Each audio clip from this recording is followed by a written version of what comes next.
Bonsoir. Eh bien, c'est impressionnant, hein? Merci d'être venus si nombreux pour me voir. Alors, je plaisante. Quoique. Il y en a qui regardent le magazine de la santé ici? Alors, c'est vrai que je crois que ce soir, on bat le record en termes de personnes présentes, mais pas en termes de téléspectateurs du magazine de la santé. Je vais reposer ma question. Est-ce qu'il y a des gens qui regardent le magazine de la santé? Eh bien voilà, vous voyez, il y en a même qui lèvent la main, au cas où je n'aurais pas entendu. Alors, le magazine de la santé, vous savez, c'est une émission formidable que je présente avec Marina Cardancos, et vous lui direz pas. Et c'est une émission géniale parce qu'on a pratiquement 1 million de téléspectateurs tous les jours, mais c'est en même temps très frustrant parce que finalement, je vois que des caméras, je vois personne, je vous vois pas. Et c'est pour ça, entre autres, qu'on a organisé ce Tour de France des conférences grand public, parce que moi j'aime bien être en contact avec les gens, avec vous, vous voir, vous entendre. Alors ça, c'est une des raisons pour lesquelles on fait ce Tour de France. Et puis l'autre raison, et vous l'avez peut-être entendu ces dernières semaines, il y a de plus en plus de Français qui renoncent à des soins, qui renoncent à voir le médecin, à se traiter pour des raisons financières. Parce qu'ils ne peuvent pas avancer l'argent, voilà, et donc ces gens-là n'ont pas accès aux médecins à qui on aimerait pouvoir poser des questions, surtout aux spécialistes, aux experts, parce que les spécialistes sont moins accessibles que le médecin traitant. C'est aussi pour ça que j'ai voulu organiser ce Tour de France qui, je vous le dis sans aucune démagogie, dépasse tout ce qu'on pouvait imaginer en termes de succès. Nous refusons ici, on a une salle immense, dans toutes les villes dans lesquelles nous sommes passés, nous avons refusé des centaines de personnes. Alors il y a des salles de 500, de 700, 800 personnes, et à chaque fois on est obligé de prendre des salles beaucoup plus grandes pour ne pas frustrer les gens. Donc un grand merci à vous d'avoir répondu à notre invitation. Et puis je voudrais dire un petit coucou à tous ceux qui nous regardent en ce moment, qui ne sont pas forcément à Angers, qui nous regardent sur le site clubsantedébat.com, qui retransmet en direct et en intégralité cette conférence. Si cette conférence peut avoir lieu, et ce de façon gratuite, parce que s'il y en a parmi vous qui ont payé leur billet, c'est qu'ils se sont fait arnaquer, hein, je vous le dis, et vous n'hésitez pas à nous dire, il y a peut-être des gens qui vendent des billets à l'extérieur. C'est bien sûr grâce au partenariat que nous avons avec les villes. Et je dois vous dire, là aussi, sans aucune démagogie, qu'Angers est une des villes qui a le plus joué le jeu de toutes les villes que nous avons traversées, même si on a eu toujours d'excellents contacts, mais franchement, je voudrais chaleureusement remercier la municipalité et demander bien sûr à son maire, Frédéric Bertz, de bien vouloir me rejoindre ici sur la Seine, en passant par ici.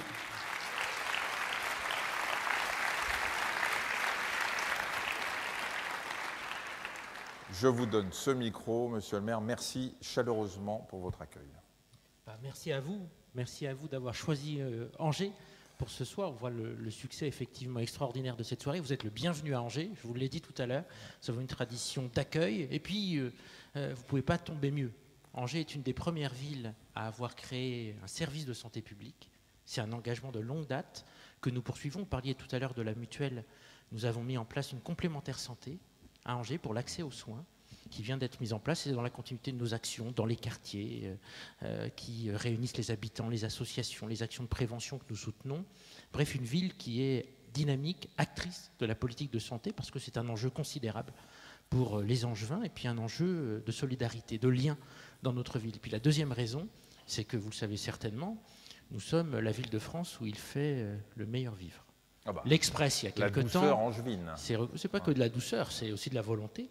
Et autour de cette ville, nos parcs, nos espaces pour le sport, on parlait tout à l'heure, tout est réuni pour pouvoir bien vivre. Donc pour que vous puissiez revenir plus longuement, vous êtes le bienvenu. Et puis il y a de nombreux talents dans la santé. Je sais que vous avez choisi des acteurs, des professeurs du CHU, dont nous sommes très fiers. Donc une ville aussi où nous l'espérons, il fait bon se soigner Bref, je ne vais pas être beaucoup plus long. Puis je crains un peu l'accident qui me mettrait dans vos films à venir, donc je ne vais pas m'étendre. Vous avez vu, on laisse rien passer. Dans tous les sens du terme. Il ne faut pas déraper. Hein. Voilà, exactement. Je vous souhaite à toutes et à tous une très très bonne soirée et merci encore. Merci à vous, très bons échanges. Merci. Alors bien sûr, nous sommes partenaires avec les villes dans lesquelles nous faisons ces conférences, mais vous savez, dans la vie, il n'y a rien de gratuit s'il n'y a pas quelqu'un qui paye derrière et qui nous aide.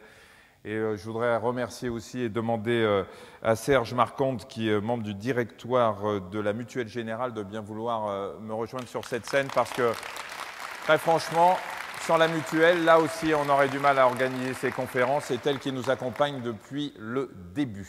Bonsoir. Bonsoir Michel. Bonsoir à toutes et bonsoir à tous. Merci de m'accorder la parole quelques courts instants.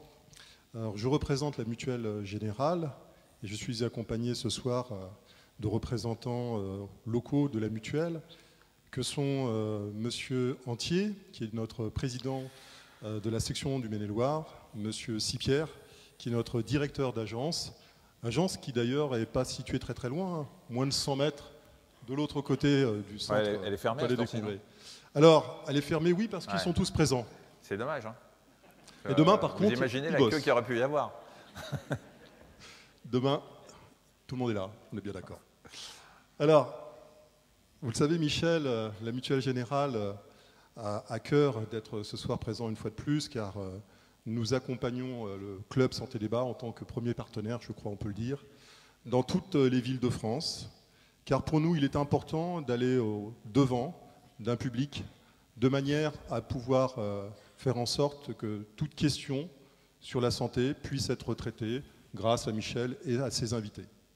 Mais c'est aussi pour la Mutuelle Générale l'occasion d'aller à la rencontre de ses adhérents, et je crois qu'ils sont nombreux ce soir, car il est important pour une mutuelle qui appartient au monde de l'économie sociale de pouvoir traiter de problématiques de prévention et donc de répondre à tout instant de la vie de chacun de nos adhérents à des problématiques qui sont des problématiques de santé et qui sont très sérieuses. Une mutuelle, elle est faite, certes, pour payer des prestations de santé, pour payer des prestations de prévoyance, mais elle doit être aussi là, présente, en amont, avant que les problèmes se posent, et donc d'apporter des réponses sur toute information dont chacun, tout adhérent, peut avoir besoin.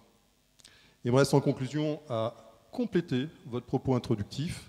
Il faut savoir que nous sommes effectivement visibles ce soir, comme on dit, en live sur la toile, mais on peut nous voir certes sur le site internet du Club Santé Débat, mais aussi sur le site internet de la Mutuelle Générale.fr. Voilà, donc il fallait que ça soit dit. Il me reste à vous remercier, à vous souhaiter une excellente soirée, et je vous le dis, le cœur sur la main, parce que c'est un peu le thème de ce soir, que la soirée va certainement être extrêmement conviviale grâce à Michel. Merci beaucoup. Merci.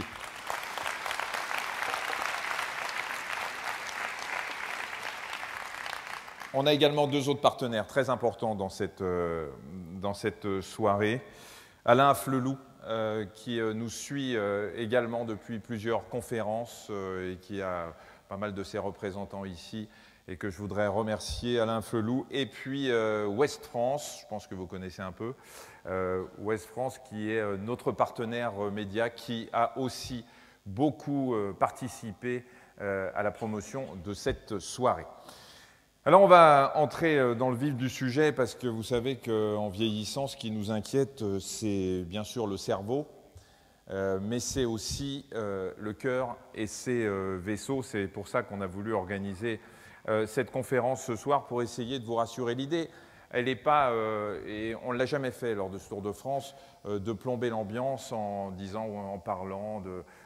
on va en parler bien sûr des infarctus, des problèmes d'angine de poitrine, mais l'idée, elle n'est pas de plomber en disant « Ouh là là, on va tous mourir d'un arrêt cardiaque ». L'idée, elle est d'essayer de vous faire comprendre qu'avec des petits trucs, pas forcément, on ne va pas vous demander de révolutionner votre vie quotidienne, mais avec des petites choses, eh ben, on va pouvoir s'occuper de cet organe qu'on compare souvent à un moteur de voiture. Il ne vous viendrait pas à l'idée de rouler à fond et de monter dans les tours pendant des jours et des jours. Eh ben, le cœur, c'est exactement pareil. Il faut prendre soin de son cœur, il faut le ménager, puis il faut aussi le faire travailler. On va vous expliquer tout ça dans quelques instants. Mais avant, pour que vous puissiez briller dans les dîners mondains, ça c'est toujours bien, je sais pas si vous avez les papiers et les crayons, mais vous allez voir, il y a des choses assez intéressantes. D'abord, il faut savoir que ça ne date pas d'hier, les problèmes cardiovasculaires, puisqu'on a trouvé sur des momies égyptiennes qui étaient vieilles de 4000 ans, déjà de l'athérosclérose, cette obstruction des artères dont on parlera.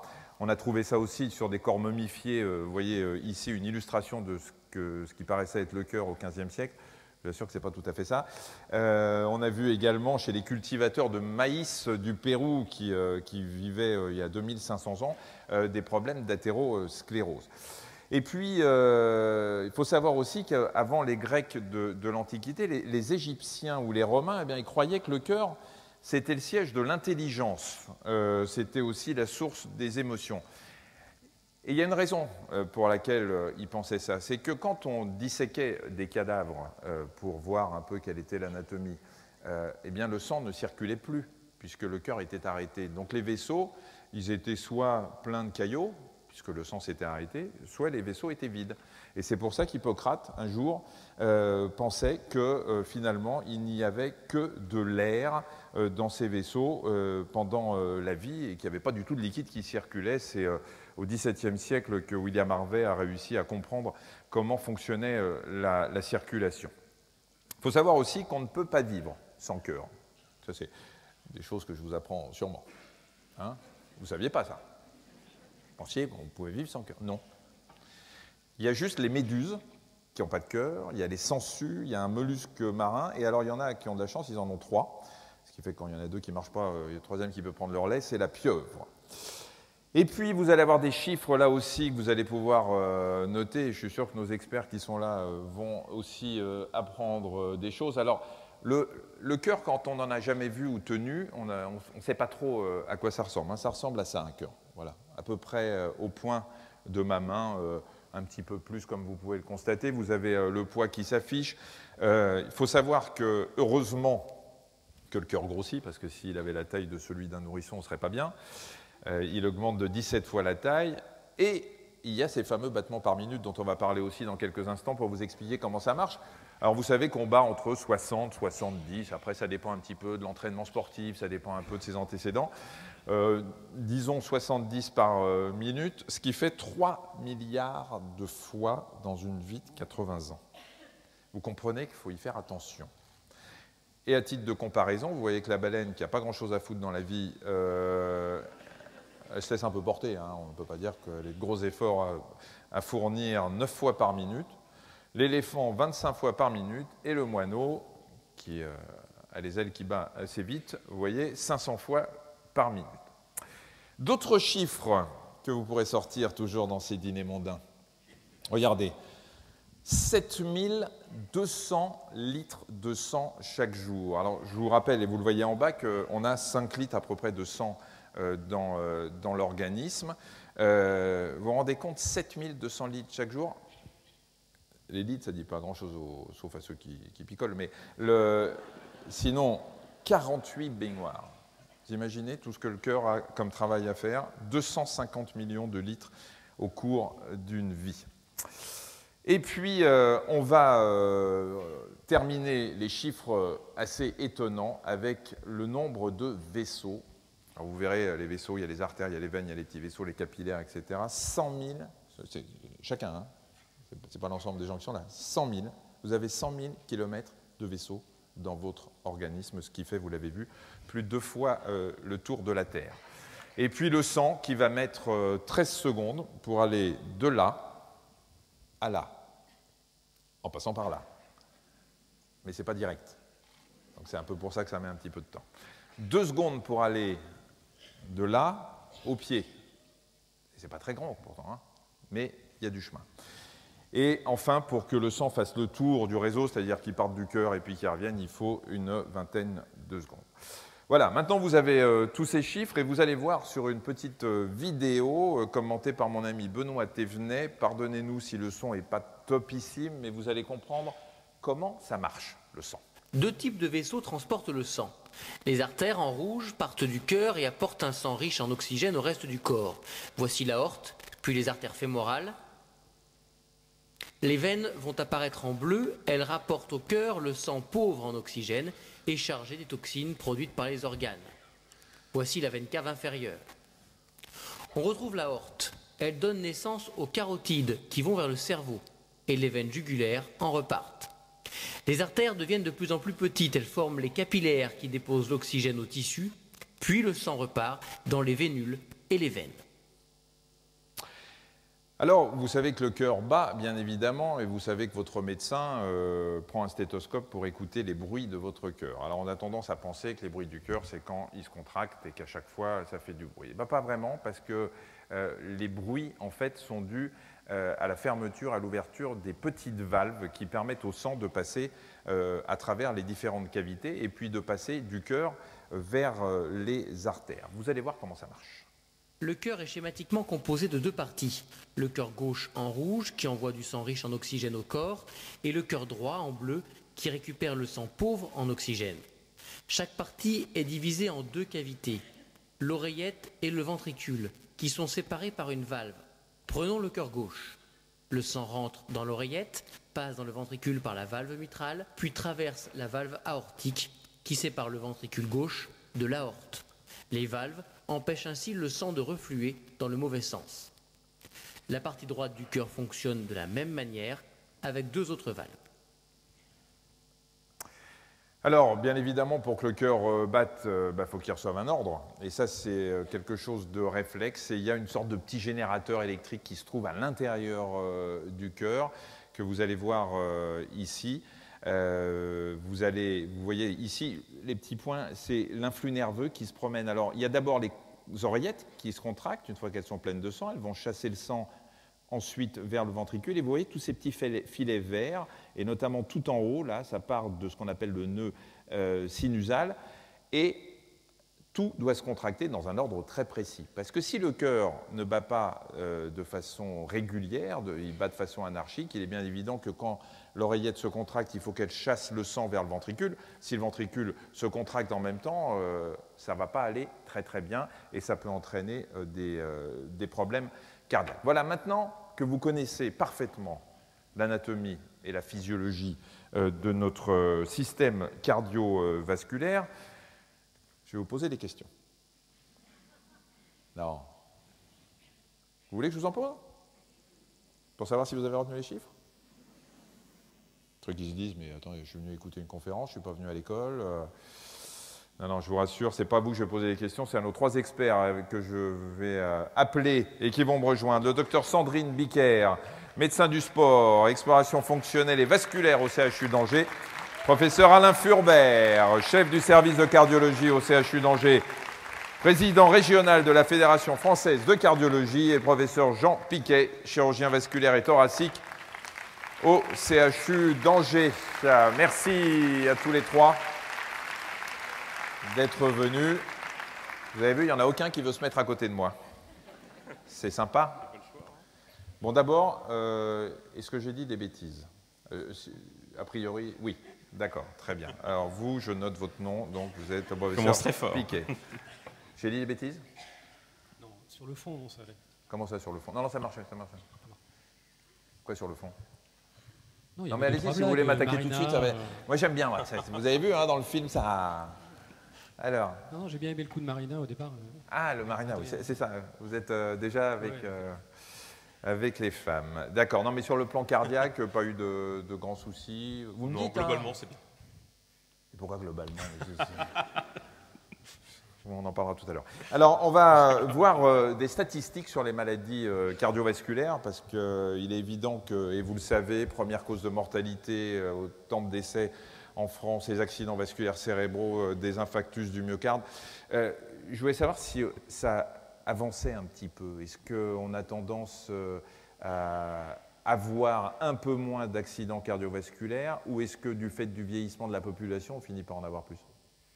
En fait, on a fait de gros progrès dans la prise en charge des pathologies cardiovasculaires et la mortalité liée à l'accident a énormément diminué en 15-20 ans. Et on a pratiquement vu une diminution de plus de 50% lors de la prise en charge initiale de l'événement. Après, en ce qui concerne la survenue, la fréquence, c'est le vieillissement de la population qui fait qu'on a toujours un certain nombre d'accidents. Et que, globalement, les chiffres ont quand même tendance à baisser. Hein. Quand on prend l'exemple de l'infarctus, on était à peu près 180 000 infarctus par an. Là, on est à 130 000. Donc, globalement, ça quand même ça baisse, malgré l'augmentation de l'espérance de vie, donc ce qui est quand même très bénéfique. Et puis, on va en parler tout à l'heure, mais tous les actes chirurgicaux ou radiochirurgicaux, avec notamment la pose de ces fameux ressorts, les stents, ont évité pas mal de récidives en plus. De récidive, oui. On repousse les limites en réalité. Parce qu'on ne guérit jamais de son artérite, même s'il n'y a aucune fatalité, mais on arrive à vraiment repousser les complications, la survenue des complications et des événements dramatiques, accidents vasculaires cérébraux, gangrènes, tout ce que l'on veut, encore plus loin. Alors, on va prendre quelques exemples. Vous allez voir un peu toutes les pathologies cardiovasculaires avec des noms parfois très compliqués, coronariennes, cérébrovasculaires, etc. On va en prendre quelques-unes pour non seulement vous les expliquer, mais surtout essayer de comprendre comment on pourrait les éviter. On va commencer bien sûr avec les maladies coronariennes qui sont les plus classiques. Alors, juste un petit rappel anatomique. Les coronaires, ce sont ces deux petits... les artères rouges que vous voyez partir de la grosse, l'aorte. Alors, il y en a d'autres, hein, mais ça, c'est les principales. Et ce sont des artères qui sont là pour nourrir le cœur, qui, bien évidemment, comme tous les muscles, a besoin de recevoir du sang et de l'oxygène et des nutriments. Donc, ces coronaires sont indispensables. Et le problème, et c'est là où on parle d'insuffisance coronarienne, c'est quand il y a une de ces artères qui se bouge totalement ou en partie. Vous voyez en haut une artère normale, en bas une artère avec une plaque d'athérosclérose qui réduit son calibre, donc vous comprenez bien que le sang passe moins bien, et vous voyez de haut en bas tout ce qui peut se passer, le rétrécissement de ces artères, avec en bas en plus des globules rouges qui s'accumulent, des plaquettes, et ça forme des caillots qui vont finir par la boucher complètement. Si on n'arrive pas, on va commencer par le cas où on n'a pas bouché complètement sa coronaire, mais le sang commence à circuler de moins en moins bien. Alors là, on parle d'angine de poitrine, toujours Oui, toujours d'angine de poitrine, avec deux tableaux un petit peu différents. D'une part, quand le rétrécissement se fait progressivement, eh bien, les symptômes vont survenir uniquement quand on a un besoin supplémentaire d'oxygène, c'est-à-dire à l'effort. Et lors de l'effort, on va sentir ce qui correspond au manque d'oxygène du cœur, c'est-à-dire une douleur dans la poitrine. Et initialement, cette douleur dans la poitrine, qui est, comme on dit, rétro-sternale, derrière le sternum, qui peut être ressentie comme un serrement, qui peut irradier, avoir une prolongation de la douleur au niveau du cou, des bras, des mains, et est assez reproductible pour à peu près le même niveau d'effort. Donc là, c'est la phase qu'on appelle d'angine de poitrine assez stable. Et c'est à ce stade-là qu'il faut intervenir parce qu'on n'est pas encore au stade des complications. Et en même temps, c'est incroyable le nombre de personnes qui ont une douleur dans la poitrine lors d'un effort et qui se disent bah, c'est rien, c'est un rot qui est coincé, c'est un reflux gastrique, etc. et qui ne viennent pas consulter tout de suite. Et je pense qu'il ne faut pas hésiter, hein, parce que même si les douleurs thoraciques ne sont pas d'origine coronarienne, parfois il y a d'autres causes embêtantes aussi, et la plupart du temps, on élimine les pathologies graves, et c'est le but. Toujours à l'effort, ou parfois ça peut arriver, cette angine de poitrine sans effort. Après, quand on est dans la progression de la maladie, le rétrécissement au niveau de l'artère coronaire, hein, la petite plaque que vous voyez en jaune, là, qui correspond en fait, sur la diapo précédente, à un dépôt de cholestérol, hein, on va y revenir, ben cette plaque d'athérome, elle peut se fissurer, et là on arrive dans l'instabilité. Et à ce stade-là, on peut avoir des douleurs qui sont du même type que les douleurs à l'effort, mais qui vont survenir soit pour des efforts moins importants, soit durer plus longtemps après l'arrêt de l'effort, soit même survenir au repos. Et là, c'est l'instabilité, et c'est là qu'il faut encore une fois agir aussi. Alors, on va voir, on va passer à l'infarctus tout à l'heure, mais on va voir déjà les facteurs de risque de cette athérosclérose. Vous en voyez ici le tabagisme, l'hypercholestérolémie, le diabète, l'hypertension, le stress chronique, l'obésité abdominale, c'est la brioche chez les hommes, l'alcool et la sédentarité. Le tabagisme, on dit qu'à peu près 80% minimum de ceux qui font un infarctus avant 45 ans sont des fumeurs. Oui, c'est le... Je leur passerai la parole. Oui. Je sens que vous êtes gênés parce qu'il n'y a que vous qui parlez, mais ils interviendront. Oui, donc chez les patients jeunes, à moins de 45 ans, c'est vraiment le facteur de risque majeur Il y a parfois d'autres facteurs de risque qui sont plutôt héréditaires, type des hypercholestérolémies, mais c'est très rare. Mais globalement, c'est le tabac avant 45 ans, c'est le tabac. Les gens qui s'arrêtent de fumer, parce qu'il y en a sûrement parmi vous qui sont fumeurs et qui se disent « mais ça fait tellement d'années que je fume, il va me falloir 20 ans ou 30 ans avant d'avoir une réduction du risque se rapprochant de celui de la population non fumeuse ». On dit qu'après un an de sevrage, par exemple, le risque d'accident vasculaire cérébral est redescendu à celui équivalent à celui d'un non-fumeur. Combien de temps de sevrage il faut pour que sur le plan cardiaque, on réduise ce risque? Ce qui ne veut pas dire qu'on va nettoyer ses artères, parce qu'elles sont déjà chargées de... Déjà, on va arrêter la progression de la maladie, ce qui est déjà essentiel. Il y a plusieurs réponses possibles. Quand on est sur l'effet aigu du tabac, on va très rapidement, dans les 30 minutes qui suivent l'arrêt, avoir une fréquence cardiaque qui va baisser, une pression artérielle qui va être moins élevée, donc déjà des effets très très rapides.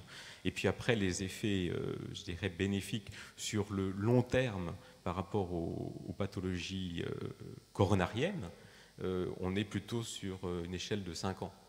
Où vraiment, là, on a une disparition complète et on retrouve un risque qui est identique à celui qui ne fume pas. Docteur Bicker, vous êtes, je l'ai dit tout à l'heure, médecin du sport, vous vous occupez des explorations fonctionnelles et vasculaires au CHU d'Angers. On n'est pas encore au stade disons, ni d'angine de poitrine, ni encore moins d'infarctus. On n'est pas sûr vraiment que tout va bien, on veut reprendre le sport, justement. On n'arrête pas de dire à tout le monde, à partir de 40 ans, si vous reprenez le sport, il faut faire une épreuve d'effort, un électrocardiogramme d'effort, c'est-à-dire pédaler sur un vélo ou courir sur un tapis, pour vérifier que votre cœur supporte. Qui doit avoir ce genre d'examen? L'épreuve d'effort, c'est 35 ans pour une reprise du sport. Si vous avez arrêté de faire du sport, par exemple, à 20 ans, vous décidez de reprendre à 35 ans. 35 ans chez les hommes, 45 ans chez la femme, puisqu'on est un petit peu protégé par nos hormones. Pas par la ménopause, mais par les estrogènes. Ouais. Et là, il y a une indication à faire une épreuve d'effort. Si vraiment vous voulez reprendre le sport et que vous n'avez vraiment pas fait pendant plus de 10 ans, il faut venir faire une épreuve d'effort dans un service de cardiologie ou de médecine du sport. Mais comment ça se passe? Il faut passer par le médecin traitant pour que ce soit pris en charge par la Sécu, ou on vient directement dans un service? Comment ça se passe? Si le médecin traitant juge que ça va être dangereux dans la vie de son patient, dans la vie normale, puisque faire du sport c'est normal, à ce moment-là, il y a justification à faire une ordonnance pour venir passer une épreuve d'effort. D'accord. On va dire que ça justifie. Ça ne veut pas dire que... Légalement, normalement, toute consultation pour aptitude au sport n'est pas prise en charge par la sécurité sociale. De notre côté, courir après le bus qui est en train de partir, c'est aussi un effort et il y a aussi un risque. Donc, il faut aussi voir la prévention. Et en même temps, il y a un paradoxe incroyable en France. On n'arrête pas de dire aux gens, et on va vous le répéter ce soir, qu'il faut... Ne prononçons même pas le mot de sport. Parlons d'activité physique. On n'arrête pas de dire aux gens, faites de l'activité physique, c'est bon pour votre cœur. L'activité physique est bonne pour le cerveau, elle est bonne pour le moral.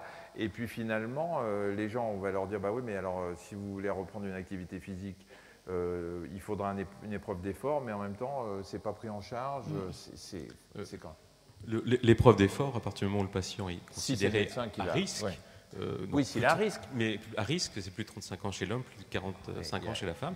Et là, il n'y a aucun problème. C'est pris en charge par la sécurité sociale sans souci. Après, ce qui n'est pas pris en charge, c'est le certificat de médecine du sport. En plus, après, ouais.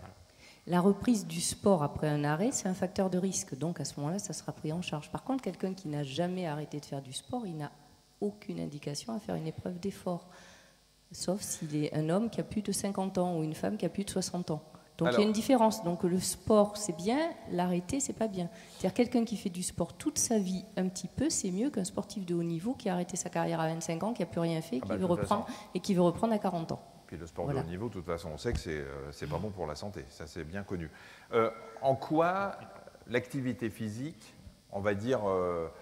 voilà, il y a des gens qui n'ont jamais fait de sport, ils ont 60, 70 ans, ils se disent je ne vais pas commencer à faire du sport maintenant, de toute façon c'est trop tard, ça ne sert à rien, et puis je peux faire qu'une chose, c'est de me péter et tout. Donc est-ce que sur le plan de l'athérosclérose, parce qu'on est en train de parler de ça, on verra un peu ce que ça donne sur la tension et le diabète, sur l'athérosclérose spécifiquement, en quoi l'activité physique est bénéfique? L'activité physique, elle est... Elle est bénéfique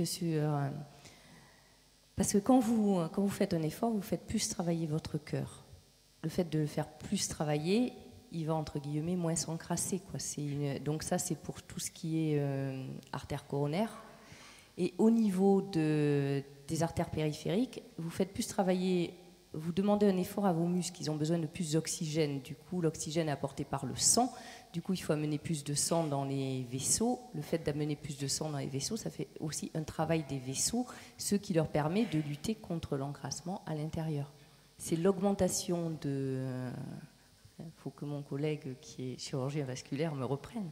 Mais c'est aussi l'augmentation du débit du sang dans les artères qui est bon pour les artères. Est-ce que ça veut dire que si on a une hypercholestérolémie, c'est-à-dire qu'on a trop de mauvais cholestérol, on va simplifier ça comme ça, le fait de faire une activité physique sans prendre de médicaments peut suffire à réduire le taux de cholestérol? Peut-être au cardiologue. Oui, donc c'est quelque chose d'essentiel, parce que on connaît toutes les polémiques avec les traitements par les médicaments contre le cholestérol, les statines, hein. Mais rien que l'activité physique et même modérée permet d'une part de diminuer le mauvais cholestérol, hein, ce fameux LDL cholestérol, et puis ça augmente surtout le bon cholestérol. Et donc ça, c'est quelque chose qui est important. Au niveau de l'effet, on peut avoir une baisse du mauvais cholestérol jusqu'à 15%, rien qu'avec une activité physique régulière et modérée. Donc c'est vraiment réduire considérablement la prise de médicaments. Voilà, et il faut toujours commencer par ça, bien sûr. Oui. Non, je voulais juste rajouter que l'intérêt du sport aussi au niveau des artères périphériques, c'est d'introduire une notion que les artères, ça se développe, notamment les petites artères. Si les grosses artères que vous avez présentées, elles seront toujours là, ce seront les mêmes. Les toutes petites artères, elles peuvent se développer parce qu'elles sont sollicitées et peuvent venir compenser la défaillance des grosses artères. Et c'est un des gros intérêts de l'activité physique régulière chez la personne à risque. Alors en termes de prévention, on a compris, il ne faut pas fumer, ça vous le saviez. L'hypercholestérolémie, il faut la traiter. Il faut se faire vérifier régulièrement par des analyses de sang le taux de bon et de mauvais cholestérol. Et puis il y a des rapports entre le bon et le mauvais, c'est compliqué, mais votre médecin saura l'interpréter. Le diabète, ce fameux taux de glycémie, de taux de sucre dans le sang, là aussi facteur de risque important sur le plan cardiovasculaire? Oui, c'est un facteur de risque essentiel, hein, parmi les 4 grands facteurs de risque. L'élément le plus important, c'est de le dépister, hein, puisque la problématique au début, c'est qu'il n'y a pas de symptômes, on se plaint de rien de particulier, et donc il faut faire cette fameuse prise de sang avec la mesure de la glycémie, et donc la définition du diabète, hein, c'est supérieur à 1,26 g. Alors c'est un chiffre particulier, mais qui est lié aux nomenclatures internationales, on parle en millimoles, et c'est 7 millimoles pour avoir un chiffre rond. D'accord. Et ça, ces examens, dosage de sang avec le cholestérol, le taux de sucre dans le sang, tout ça, il faut le faire tous les combien? Il faut déjà commencer à le faire une fois. Il faut commencer déjà. Je pense que la plus grosse difficulté en France, c'est ça, hein, c'est de faire le premier dosage.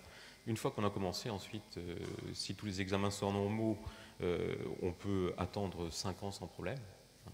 Mais il faut commencer, et je pense que chez les femmes, à partir du moment où on a la prescription de pilules, on a un taux de cholestérol qui est fait assez tôt, hein, donc ça c'est un avantage. Mais dès 35 ans ou chez l'homme et dès 45 ans chez la femme, il faut commencer à rechercher ces facteurs de risque. Alors, on va... je vous ai dit que l'idée, ce n'était pas de plomber l'ambiance, on va reparler de l'hypertension dans quelques instants, mais on va quand même voir le stade qui suit l'angine de poitrine, c'est-à-dire quand ces artères coronaires sont bouchées, mais qu'elles le sont vraiment. Vous allez voir comment ça se passe. Théoriquement. Le cœur est la pompe qui envoie le sang à tout le corps par l'intermédiaire de vaisseaux. Il est situé dans la poitrine, entre les 2 poumons et à la taille d'un poing. Il a 4 cavités, l'oreillette droite, le ventricule droit, l'oreillette gauche c'est pas celle qu'on a vue tout à l'heure, et le ventricule gauche. Non, il y a les coronaires là-dessus. Vous voyez également l'artère pulmonaire, l'aorte et les veines pulmonaires. Regardez bien maintenant sur la paroi du cœur tous ces petits vaisseaux. Autant pour moi. Ce sont les coronaires. Ces artères apportent l'oxygène aux parois du cœur et ce sont elles qui sont atteintes en cas d'infarctus. Allons voir d'ailleurs d'un peu plus près à quoi ressemble un infarctus. Nous voici à l'intérieur d'une coronaire et une plaque de cholestérol en jaune s'est détachée de la paroi. Ce caillot va boucher l'artère et bloquer la circulation sanguine. Vous voyez les globules rouges et le sang s'accumuler. C'est ce que l'on appelle une thrombose. Vue de l'extérieur, voici maintenant la coronaire avec la thrombose en jaune. Elle n'apporte plus de sang à toute une partie du cœur, celle-ci noircit, se nécrose, c'est un infarctus du myocarde. La personne souffre alors d'une violente douleur dans la poitrine du côté gauche, souvent jusque dans le bras, accompagnée de sueur. Le cœur se met à battre de manière anarchique et angoissante, puis il s'arrête. Le patient perd alors connaissance. Alors, là, on a vu une plaque qui se baladait, mais la plaque se forme parfois directement sur l'artère. Là, on a décrit, Benoît a décrit les symptômes typiques, hein, la douleur dans la poitrine, irradiation dans le bras, mais le problème de l'infarctus, c'est que ça peut aussi donner des symptômes complètement atypiques, voire aucun symptôme. Oui, bien sûr. Donc déjà, le typique, c'est 50% à peu près. Donc c'est déjà pas mal. Ensuite, il faut penser, en termes de douleur atypique, déjà les brûlures. Les brûlures, c'est quelque chose d'extrêmement fréquent. Les brûlures où ? Les brûlures dans la poitrine. Hein, un petit peu la même localisation que les serrements. Et ça, c'est pratiquement 30% des patients. Et souvent, on a des difficultés diagnostiques, c'est le soin un petit peu basse avec les problèmes digestifs. Donc ça, c'est une première cause d'erreur, les problèmes digestifs. Ensuite, chez la femme, en particulier la femme âgée, les douleurs sont parfois pas ressenties ou très peu ressenties. Et à ce moment-là, on arrive à des diagnostics qui sont tardifs. Et puis, on a le problème des patients diabétiques, où il y a des problèmes d'atteinte neurologique, de neuropathie périphérique, où ils ne peuvent pratiquement ne pas avoir de douleur. Mais là, il faut se rappeler que l'autre symptôme, c'est l'essoufflement. Et quand on n'a pas de douleur, mais qu'un essoufflement qui apparaît brutalement, ça peut être aussi un infarctus. Pour traiter, une fois que l'infarctus est installé, voire même avant, pour éviter qu'il se forme, il y a ce qu'on appelle le pontage. Alors ça, c'était la grosse intervention. On va la voir d'ailleurs en image pendant qu'on parle. En fait, l'idée, c'est de shunter en pont, hein, d'où le terme, d'aller prendre un vaisseau ailleurs et puis d'éviter de passer, pour que le sang passe ailleurs que dans cette partie rétrécie. Les pontages, on en fait encore beaucoup. Alors les pontages dans l'infarctus. Je vais juste en profiter pour passer la parole, mais après vous pourrez intervenir, il y a pas de souci. En fait, au départ, il est hyper gêné, puis après, il lâche plus. Voilà.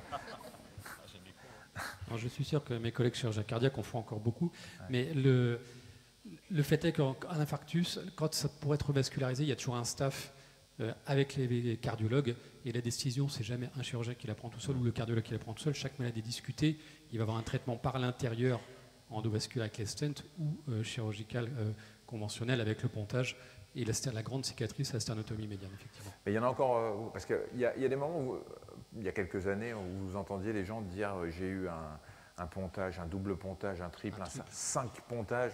Ils brandissaient ça comme un trophée. Comme un trophée, effectivement, ouais. Oui. Non, ça reste encore une intervention extrêmement fréquente, quasi quotidienne, oui, quotidienne. Alors sinon, il y a la pose des stents. Donc c'est ces fameux ressorts qu'on met à l'intérieur. Finalement, le principe est simple, hein, on le met à l'intérieur de l'artère à l'endroit où c'est bouché, on écarte un petit peu et hop, ça écrase la plaque et ça évite qu'elle se reforme parce qu'il y a même des médicaments sur ces ressorts. Ah, c'est à vous.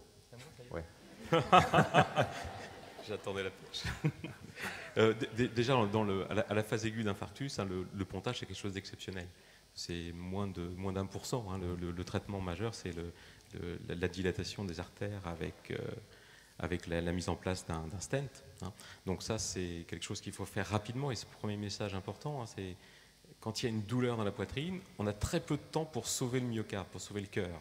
Et globalement, au-delà de la 6e heure après le début de la douleur, eh bien, les séquelles vont être irréversibles. Et donc, il faut aller très vite. Dès que la douleur dans la poitrine commence, il faut appeler le 15 hein, pour que le patient soit pris en charge. On va parler de l'hypertension maintenant.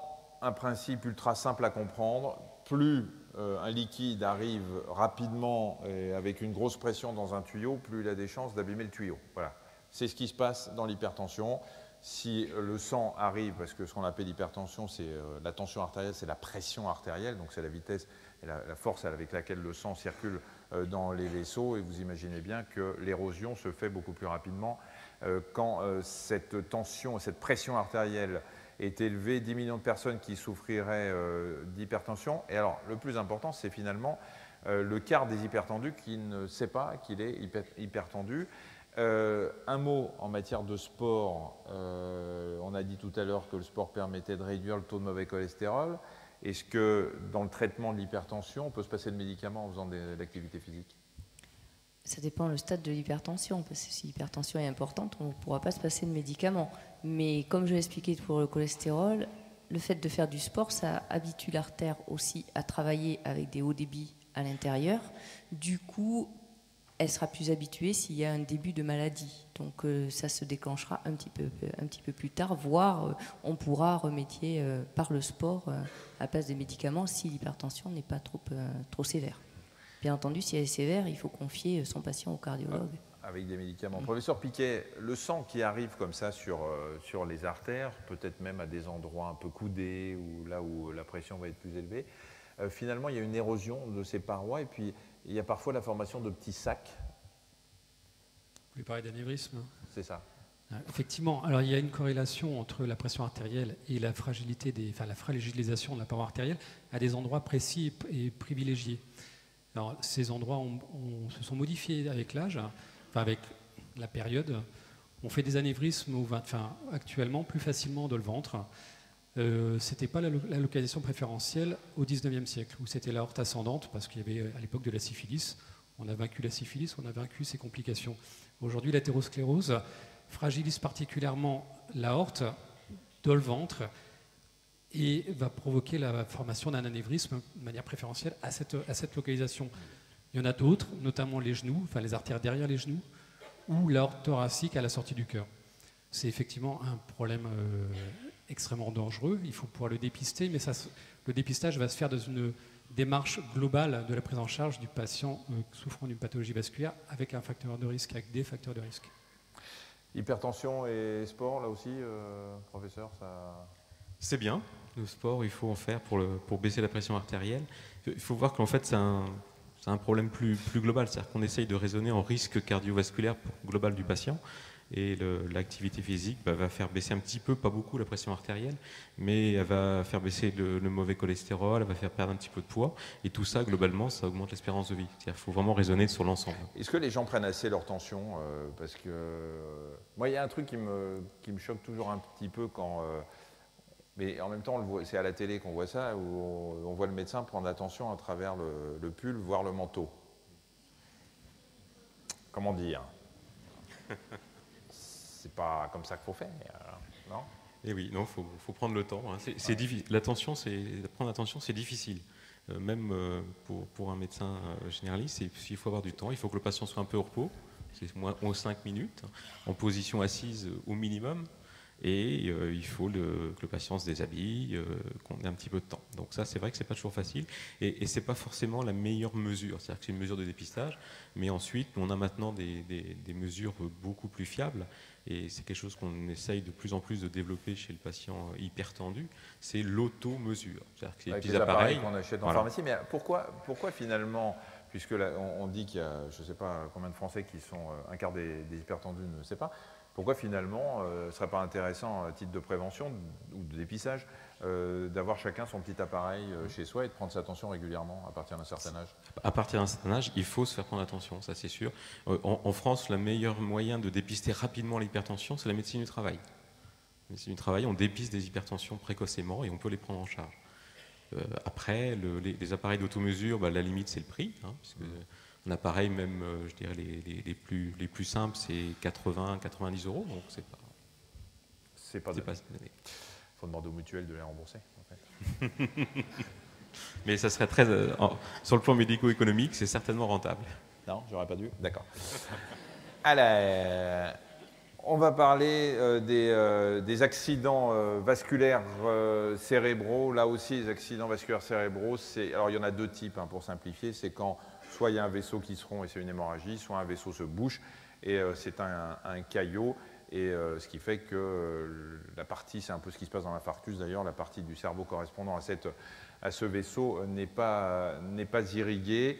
Alors, là aussi, les facteurs de risque, on a l'hypertension, parce que les vaisseaux dans le cerveau sont plus fragiles que les autres ou pas? Oui. Les tout petits vaisseaux intracrâniens sont fragiles et sont très susceptibles de se rompre lors d'un à-coup hypertensif violent. Donc ça, c'est effectivement, mais ça, c'est le coup de tonnerre dans un ciel bleu, c'est-à-dire tout va bien et d'un seul coup, il y a quelque chose. On est allé à la même fac, hein. Voilà. Ça, c'est le coup de tonnerre dans un ciel serein. Je crois que c'est quelque chose qui est très Vous savez, on a des trucs à la fac, on nous apprend ça, et puis alors, ça reste. Et comme ça, quand vous voyez un patient, vous dites, attends, ça me rappelle un truc. Mais l'hypertension, les vaisseaux, ce n'est pas uniquement les vaisseaux du cerveau qui vont provoquer l'accident vasculaire cérébral, ce sont aussi les vaisseaux en dehors du cerveau et les vaisseaux qui amènent le sang au cerveau. Et on a cité tout à l'heure les artères carotides qui ont également une propension importante à se boucher, à capter le cholestérol à un endroit particulier. Et quand cet endroit particulier, qui est ce qu'on appelle la bifurcation de carotide, va se boucher, ça va provoquer ou ça peut provoquer un accident vasculaire cérébral transitoire ou définitif. Alors, clairement, lorsqu'on a un accident transitoire, il faut prendre ça comme une chance, parce que ça permet de dépister un problème potentiellement extrêmement grave, et il ne faut surtout pas le négliger. Un tout petit symptôme local, focalisé, une main qui flanche, un œil, un trouble visuel, ne serait-ce que de 5 secondes, enfin, quelque chose d'anormal qui arrive brutalement, il faut le prendre comme un symptôme très important. C'est la partie immergée de l'iceberg qui permet de découvrir l'iceberg. Il faut absolument faire des examens, quelque chose de tout simple, une échographie du coup, qui va vérifier l'état des vaisseaux qui amènent le cerveau, le sang. Les carotides, c'est celles que vous voyez là, hein, qui sont en rouge ici, qui partent, vous le voyez, de la crosse de l'aorte, hein, qui est tout en bas. Et alors, il y a deux grosses artères, les carotides primitives, et après elles se séparent. Il y en a une qui va aller irriguer le cerveau, puis une autre qui va irriguer la face, le visage. Et c'est sur la partie qui monte là, comme ça, qu'il peut y avoir des plaques qui peuvent se détacher. Ah, clairement, oui. Elles peuvent se détacher, se déstabiliser ou se thromboser. Ou même sans se thromboser, elles peuvent provoquer des turbulences sanguines à cet endroit précis, parce qu'il y a une accélération, un vaisseau qui se sténose, c'est-à-dire qui se resserre, provoque à cet endroit une accélération importante du flux sanguin. Cette accélération va provoquer des turbulences qui vont provoquer une thrombose du sang à cet endroit. Un caillot. Hein. Un petit caillou qui peut migrer dans le cerveau. Alors, vous m'inquiétez parce que vous avez dit tout à l'heure qu'un effort physique, une poussée hypertensive brutale pouvait entraîner des accidents vasculaires cérébraux. Et moi, j'ai lu une étude menée sur 2400 messieurs au Pays de Galles qui disait, il la connaît l'étude, que faire l'amour 3 ou 4 fois par semaine, ce qui est pas mal, ils sont forts les Gallois hein, quand même, hein, diviserait par 2 le risque de crise cardiaque ou d'attaque cérébrale. Alors, c'est de la médecine du sport, c'est pour ça que vous prenez le micro. On va commencer par la médecine du sport. On va commencer. Sans parler. Alors, la médecine du sport, hein, comme je vous l'ai dit, c'est la médecine qui s'occupe des gens qui font du sport. Et on appelle sport une activité qui est encadrée par des lois ou par une fédération. Donc, faire l'amour n'est pas encadré par une fédération. Donc, ça ne va pas me concerner beaucoup, sauf dans ma vie privée. Mais on est rarement encadré, c'est vrai. Mais pour revenir à l'accident vasculaire cérébral et le sport, si l'accident vasculaire cérébral est dû, comme l'a dit Jean tout à l'heure, à une anomalie des carotides, à un état d'athérosclérose, bien entendu, le sport est important puisqu'on a dit qu'il allait diminuer tout ça. En outre, si l'accident vasculaire cérébral est dû à une fragilité de naissance des petites artères du cerveau, il est sûr que d'augmenter le débit dans ces artères est dangereux. Donc à ce moment-là, le sport est dangereux. Le problème, c'est qu'on ne peut pas le savoir. Et qu'on ne le sait pas, voilà. Voilà, on ne peut pas le savoir. On le fait donc pas chez les Gallois qui boivent beaucoup de bière, il faut qu'ils continuent à faire l'amour. Parce que tout compte fait, ça peut, si c'est considéré comme un sport, ça va peut-être diminuer leur cholestérol et leur athérosclérose. Par contre, s'ils ne sont pas buveurs de bière et qu'ils ont une malformation cardiaque, une malformation vasculaire dans le cerveau, il vaut mieux qu'ils arrêtent de faire l'amour parce qu'ils risquent de... Vous êtes gentil, mais alors... J'ai répondu à votre question. Moyennement, parce que ça veut dire que pour faire l'amour 3 ou 4 fois par semaine en diminuant ses risques, il faut boire de la bière. J'adore synthétiser. Non mais... Il y a toujours une balance bénéfice-risque. Il y a plus de bénéfices à faire du sport que de risques. Mais on n'éliminera jamais le risque. On peut se casser une jambe en faisant du sport, mais n'empêche qu'on a un bénéfice cardiovasculaire global à faire du sport. D'accord, mais professeur Furber, vous l'aviez lu cette étude? Oui. Son coquin. Le risque de l'acte sexuel est faible. Hein. Quand on regarde le cause des morts subites, ça correspond à 0,6% des morts subites. Ouais. Donc c'est quand même très faible. Est-ce que c'est bénéfique ou pas? Je vais reposer ma question quand même. Là, on diminue. Alors, c'est sûr, 3 ou 4 fois par semaine, je le répète, c'est pas tout un chacun. Hein. Oui. D'abord, il faut trouver quelqu'un qui accepte de le faire 3 ou 4 fois par semaine, mais ça diviserait par 2 quand même le risque d'attaque cérébrale. Ça donne envie. Hein. En fait, l'étude avait été faite au départ dans l'autre sens. Hein, c'est-à-dire parce que jusqu'à présent, pourquoi vous me parlez d'autre sens? Moi, je veux préciser. Donc, elle n'est pas sur ce terrain avec moi parce que je. Donc l'étude, elle a été faite initialement pour vérifier qu'il n'y avait pas un surrisque d'accident vasculaire cérébral, puisque les études anciennes pensaient ça. Donc on a déjà démontré que ça ne diminue pas le risque d'accident vasculaire cérébral, mais ça ne l'augmente pas. Pour les accidents vasculaires cérébrales, c'est neutre. Pour les pathologies coronaires, eh bien, au bout de 10 ans, ça diminue de 50% le risque de faire une complication cardiaque. Donc ça, c'est une étude épidémiologique. Pourquoi. Et si on ne le fait pas 3 ou 4 fois? Eh bien, il y avait 3 groupes. J'essaie de me rassurer. Il y avait le groupe... Enfin, j'essaie de vous rassurer à travers moi. Excusez-moi, je parle au public. J'essaie, je sens qu'il y en a un qui se dit, bon... une fois par mois, par exemple. Ouais. Une fois par mois, c'est dangereux. Concerné, là. Quoi? Ça devient dangereux une fois par mois. Il y avait 3 groupes. Le groupe moins d'une fois par mois, entre une fois par mois et puis 2 à 3 fois par semaine. Donc le groupe intermédiaire, il était protégé aussi. Mais celui qui faisait moins d'une fois par mois, c'est pas bien. Et c'est pas bien, c'est une prise de risque ou c'est pas bien, on gagne rien? Ah non, c'est une prise de risque. On augmente le risque de complications cardiaques. Quelle que soit l'activité à côté? Oui, c'est un risque. C'est-à-dire que vous faites du sport, footing, tout ce que vous voulez, mais vous ne faites pas de galipette moins d'une fois par mois? Oui. C'est terrible ce que vous nous dites là. Et les sportifs de haut niveau qui sont des A7, des A5, A7, non mais qui... Et après, bon, ils sont rentrés dans l'étude, hein, on va aller jusqu'au bout de l'étude.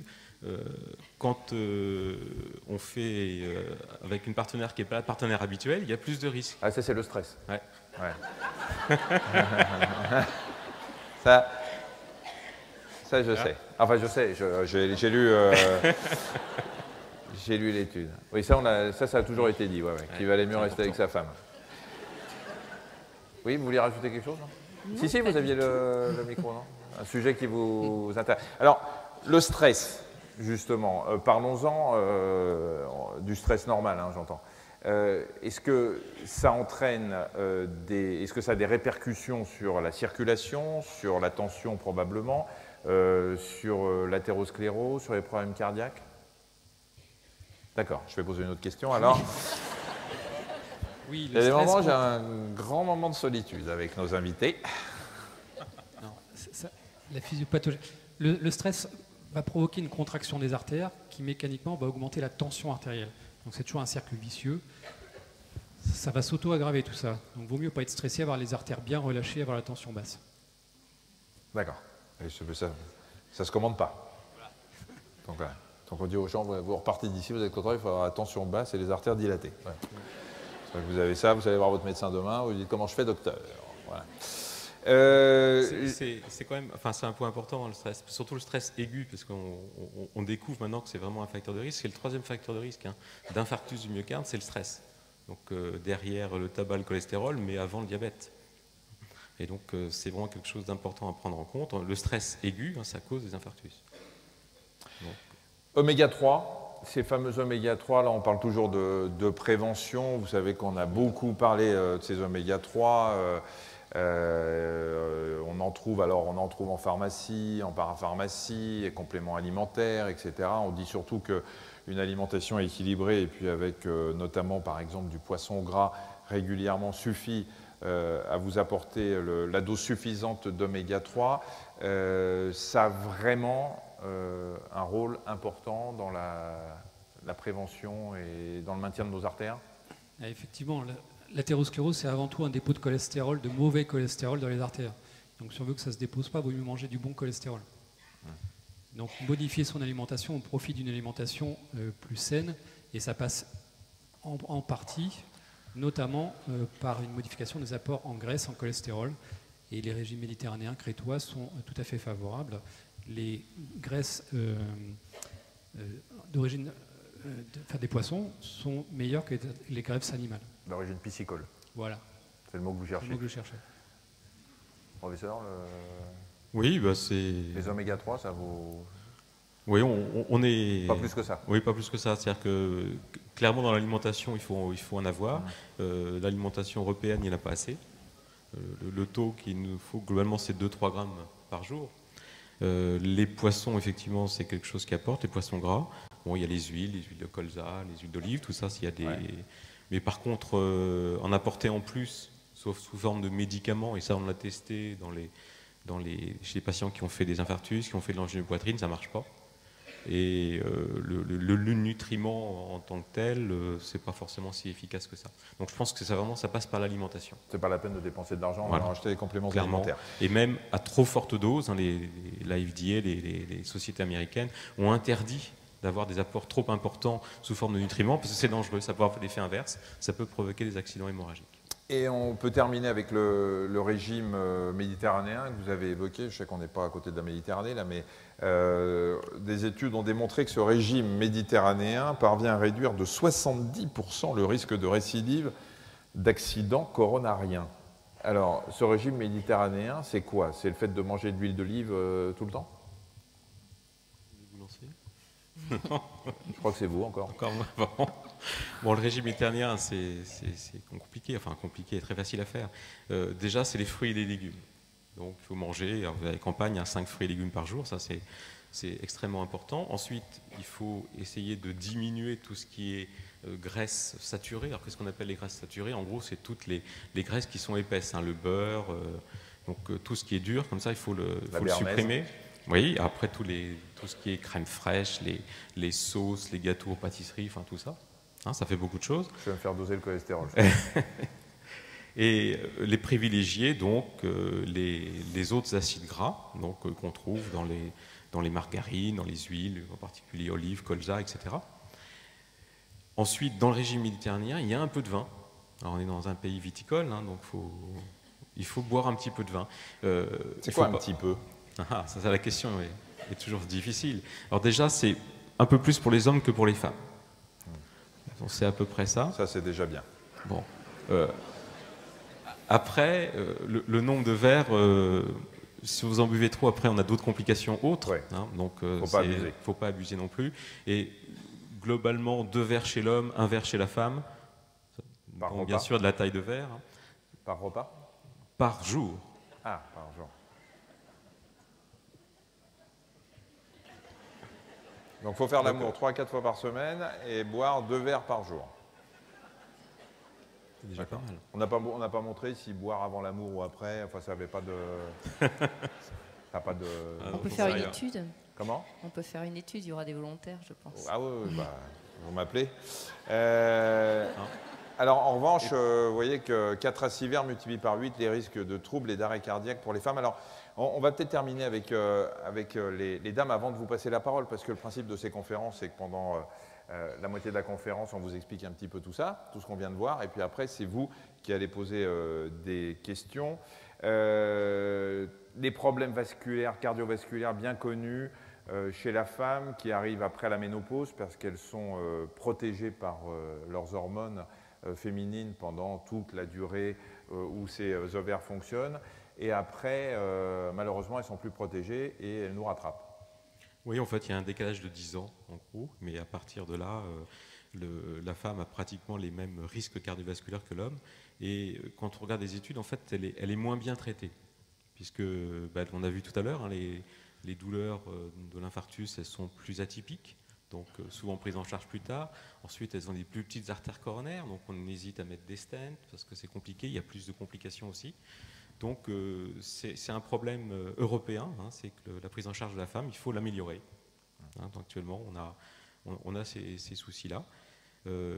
Globalement, l'espérance de vie s'améliore clairement chez la femme, mais moins que chez l'homme. Sur les 15 dernières années, on a une différence très claire entre les deux. Le sport, l'activité physique, chez la femme, on a de plus en plus de femmes qui se mettent, notamment grâce à la marche nordique. On a l'impression que ça a permis de faire venir à l'activité physique pas mal de femmes. Oui, ça marche nordique, ça se rapproche de la marche, ça fait moins peur que de se dire on va aller faire de la course à pied, du jogging. Oui, puis on est rassuré par le fait qu'on... En plus, on peut parler pendant la marche nordique si on a envie, donc les femmes elles aiment bien parler.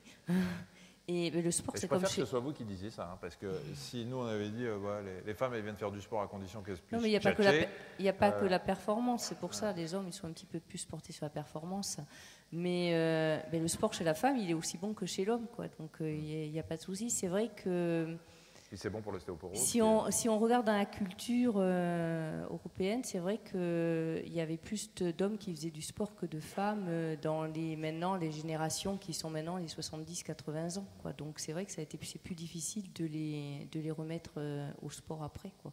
Mais maintenant c'est vraiment équivalent. Il y a autant de femmes que d'hommes qui font du sport. Vous voulez dire un mot sur ça, non? Sur le sport, oui. Enfin, juste remettre les choses à leur place. Chez un artériopathe, quelqu'un qui a les artères bouchées, on va lui dire faire du sport, il va nous regarder avec des gros yeux, hein. Enfin, on lui demande de faire une activité physique. L'activité physique la plus simple, la plus régulière que l'on puisse faire, c'est de la marche. Et la marche, à partir d'une certaine quantité, de manière régulière, ça devient du sport et c'est une très bonne chose. Donc il ne faut pas être rebuté par le mot sport, pris tel quel.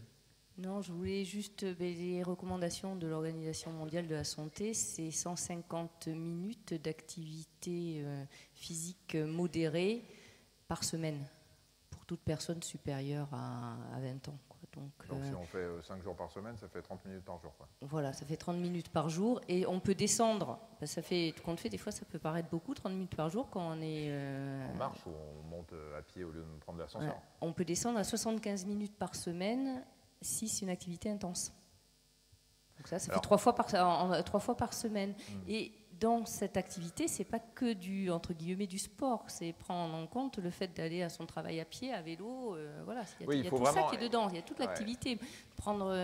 Éviter de prendre les ascenseurs et prendre les escaliers, voilà. Il faut vraiment que vous compreniez ça. Encore une fois, on vous l'a dit au début, il ne s'agit pas de vous demander de vous inscrire dans un club de gym, d'aller vous acheter un vélo de course. Il s'agit juste de prendre conscience que vous prenez le tram, vous prenez le bus, vous descendez une station avant. Ce n'est pas grand-chose, une station avant. Et les pas que vous allez faire pour rattraper cette station, eh bien, c'est un effort qui va vous permettre d'avoir un cœur et des vaisseaux en meilleur état. Et pas seulement, parce qu'on l'a prouvé, c'est bon pour l'oxygénation du cerveau, et que quand on fait d'exercice physique, le cerveau est plus oxygéné puisque le cœur fonctionne mieux, et que c'est bon aussi pour le vieillissement cérébral. C'est bon aussi pour les os, parce qu'on les stimule, et qu'à chaque muscle qui va tirer sur un os, parce qu'ils sont attachés par des tendons sur les os, vous allez stimuler la fabrication d'os, et donc rendre votre squelette plus dense et donc plus solide. Sans parler du moral, toutes les études là aussi prouvent que l'activité physique, même 15, 20, 30 minutes par jour, fait diminuer le nombre de dépressions et augmente le bien-être mental. Et vous avez vu que ça pouvait aussi jouer grandement sur les artères. Maintenant, on va vous passer la parole. On va allumer un petit peu la salle pour que je vois bien nos hôtesses. Vous avez donc... bon, il faut toujours qu'il y en ait un qui se lance, hein, c'est ça le problème. De toute façon, si vous ne vous lancez pas, c'est moi. Donc, vous levez la main, l'hôtesse arrive, tend le micro et l'hôtesse lève... Ouh là là, il y en a là-haut. Oui, madame, vous avez gagné le numéro 3 là-haut. Ah, c'est au dernier rang, donc je ne vois pas. Alors, je vous demande juste de me dire si... Mais je vais me rendre compte si c'est un monsieur ou une dame. Ne vous inquiétez pas. Si, les conneries. Monsieur, je suis surpris que parmi les facteurs de risque qui ont été cités, le côté héréditaire n'a pas été relevé. Monsieur, vous faites bien d'être surpris, c'est une erreur de ma part. Je vous remercie de mettre le doigt sur cette erreur. J'espère que ce ne sera pas le cas de toutes les questions. Sinon, je ne reviens pas à Angers, monsieur le maire. Je vous le dis, parce que je n'ai jamais été reçu de cette façon. Non, je pense que dans votre diaporama, vous avez parlé des facteurs de risque sur lesquels on pouvait faire quelque chose. C'est ça. C'est pour ça que je n'ai pas parlé finalement de l'hérédité. C'était tout à fait volontaire. Et il est vrai que le facteur de risque, d'abord d'être un homme de plus de 50 ans, c'est un facteur de risque. J'ai une tête de facteur de risque. Alors donc voilà. Et d'avoir des antécédents cardiovasculaires dans sa famille, c'est un facteur de risque. Mais on peut pas faire, aujourd'hui, on ne peut pas vous dire, eh ben non, on va guérir vos parents pour qu'ils aient plus des facteurs de risque et comme ça, vous les aurez pas. Donc, c'est vrai qu'on va pas... C'est génétique, on ne va pas pouvoir travailler là-dessus. Donc, il faut encore plus travailler sur les autres facteurs de risque. On a même montré qu'il y avait un gène sur le chromosome Y, non? Non, il y en a plusieurs des gènes sur le chromosome Y, je sais, oui, vous n'allez pas apprendre mon métier non plus. Je pense que si on est protégé, c'est plus nos hormones. Comment? Si on est protégé, nous les femmes, c'est plus nos hormones, c'est pas une oui, question de XY. Et en plus, vous n'avez pas de Y, je vous le rappelle. Vous êtes XX, madame. Enfin, théoriquement. On verra. Alors, il faut quand même préciser qu'il n'y a pas de fatalité. Même si on a des parents qui ont fait des infarctus, depuis 3 générations, on ne sera pas obligé de faire un infarctus si on modifie son mode de vie, si on ne fume pas, si on a une activité physique et si on prend en charge tout le reste. Donc effectivement, ça reste un facteur de risque certain, mais ça n'est pas une fatalité. Mais ça demande quand même de la vigilance si des parents ont fait un infarctus tôt. Voilà. Mais en plus, la notion d'hérédité, il faut faire attention, c'est aussi la notion d'hérédité familiale. C'est-à-dire que quand une famille mange mal, avec des repas gras, les enfants mangent mal. Et ça, ce n'est pas de la génétique, hein, c'est simplement de l'éducation familiale. Le 5. Vous notez, c'est le numéro du loto demain. Hein, vous faites. Bonsoir. Bonsoir. Tout à l'heure, vous avez parlé du sport professionnel, ce qui n'était pas génial pour le cœur. Et c'était, je me demandais en fait c'était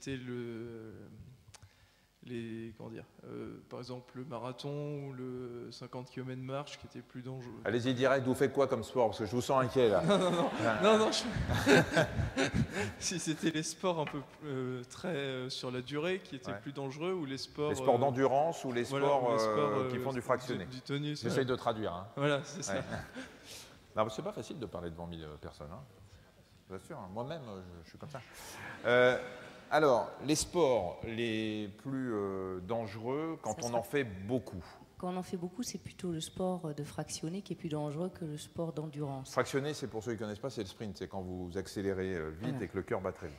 L'endurance, on augmente on court pendant longtemps à un cœur qui est à peu près à 60%, 65-70% de sa fréquence cardiaque maximale. Quand on fait du fractionné ou des sports un petit peu explosifs, on monte son cœur à plus à 100%, voire au-dessus de 100% de sa fréquence cardiaque maximale. Donc forcément, c'est plus dangereux. Donc c'est pour ça. Et quand on dit que le sport de haut niveau est mauvais pour la santé, bon, entendons-nous, c'est un petit peu pareil qu'une voiture. Vous compariez tout à l'heure un moteur de voiture. Quand vous regardez les Formule 1, elles reviennent toujours au stand se faire soigner. Et ben voilà, le sportif de haut niveau, c'est pareil. Donc il faut faire, comme dans l'alimentation, de tout un peu et de peu assez, mais il faut être modéré. Oui, le 1. Bon, voilà, je suis professeur, je suis passé dans vos services de l'hôpital d'Angers. Quel professeur? Il y en a 2. Mettez bien le micro là, monsieur. Oui, je suis passé dans vos services parce que j'ai fait un infarctus. Donc, je vais vous dire tout de suite, ma douleur n'était pas thoracique, elle était dans le dos. Hein. Ça, c'est autre chose. Actuellement, je viens de terminer ma réadaptation au Capucin. Mais ma question, elle est, on m'a passé par l'interfémoral et on m'a dit, on m'a fait le ballonnet, mais on n'a pas posé de stent. Alors moi, j'ai demandé pourquoi. On a dit, bon, on verra ça plus tard. Est-ce que je voudrais savoir la raison. Il n'avait pas le temps. Ah oui, bah oui. Ah oui, pourquoi? Il n'avait pas le temps. Il était pressé. Il a dit, je fais le ballonnet, puis revenez demain. C'est le budget, il n'y a plus d'argent. Alors on explique juste le ballonnet, on le fait pour écraser justement le... Donc quand l'artère coronaire est bouchée, hein, donc c'est un caillot de sang, donc on passe déjà un petit guide dans l'artère. Après sur ce guide on glisse un petit ballonnet, on gonfle le ballonnet pour écraser un petit peu le caillot. Maintenant on peut également l'aspirer. Et souvent ce qui se passe, on a des systèmes d'aspiration du caillot et qui fait qu'on n'est pas forcément toujours obligé de mettre un stent. C'est-à-dire que si on a réussi à tout aspirer et qu'il ne reste plus rien, il n'y a pas besoin de mettre de stent. Donc il y a des situations où maintenant on n'a plus besoin d'en mettre. Ah d'accord. Voilà. Donc on ne verra pas plus tard en fait. On ne verra pas plus tard. D'accord. Non, c'est ça qui l'avait étonné le monsieur, c'est on verra plus tard. Très bien, voilà, monsieur, vous êtes rassuré. Alors, la douleur dans le dos, c'est classique aussi, hein, parce qu'il est au milieu de la poitrine, mais il peut irradier. Oui, on peut avoir des douleurs qui irradient dans le dos, ou que ça commence par le dos et ça vient ensuite dans la poitrine. Enfin, il y a beaucoup de localisations possibles. 2. Après 80 ans, est-ce qu'en montagne, d'altitude, quelque chose à voir pour le cœur? Les défauts. Quand vous allez en montagne? Pour la montagne, oui. Oui, parce qu'en Maine-et-Loire... c'est mauvais pour le cœur En Maine-et-Loire, l'altitude ne gêne pas. Ouais, là j'ai remarqué, ouais. Pour randonnée de montagne. Je ne sais pas s'ils ne me prennent pas pour un abruti ici. Hein, monsieur le maire, attention.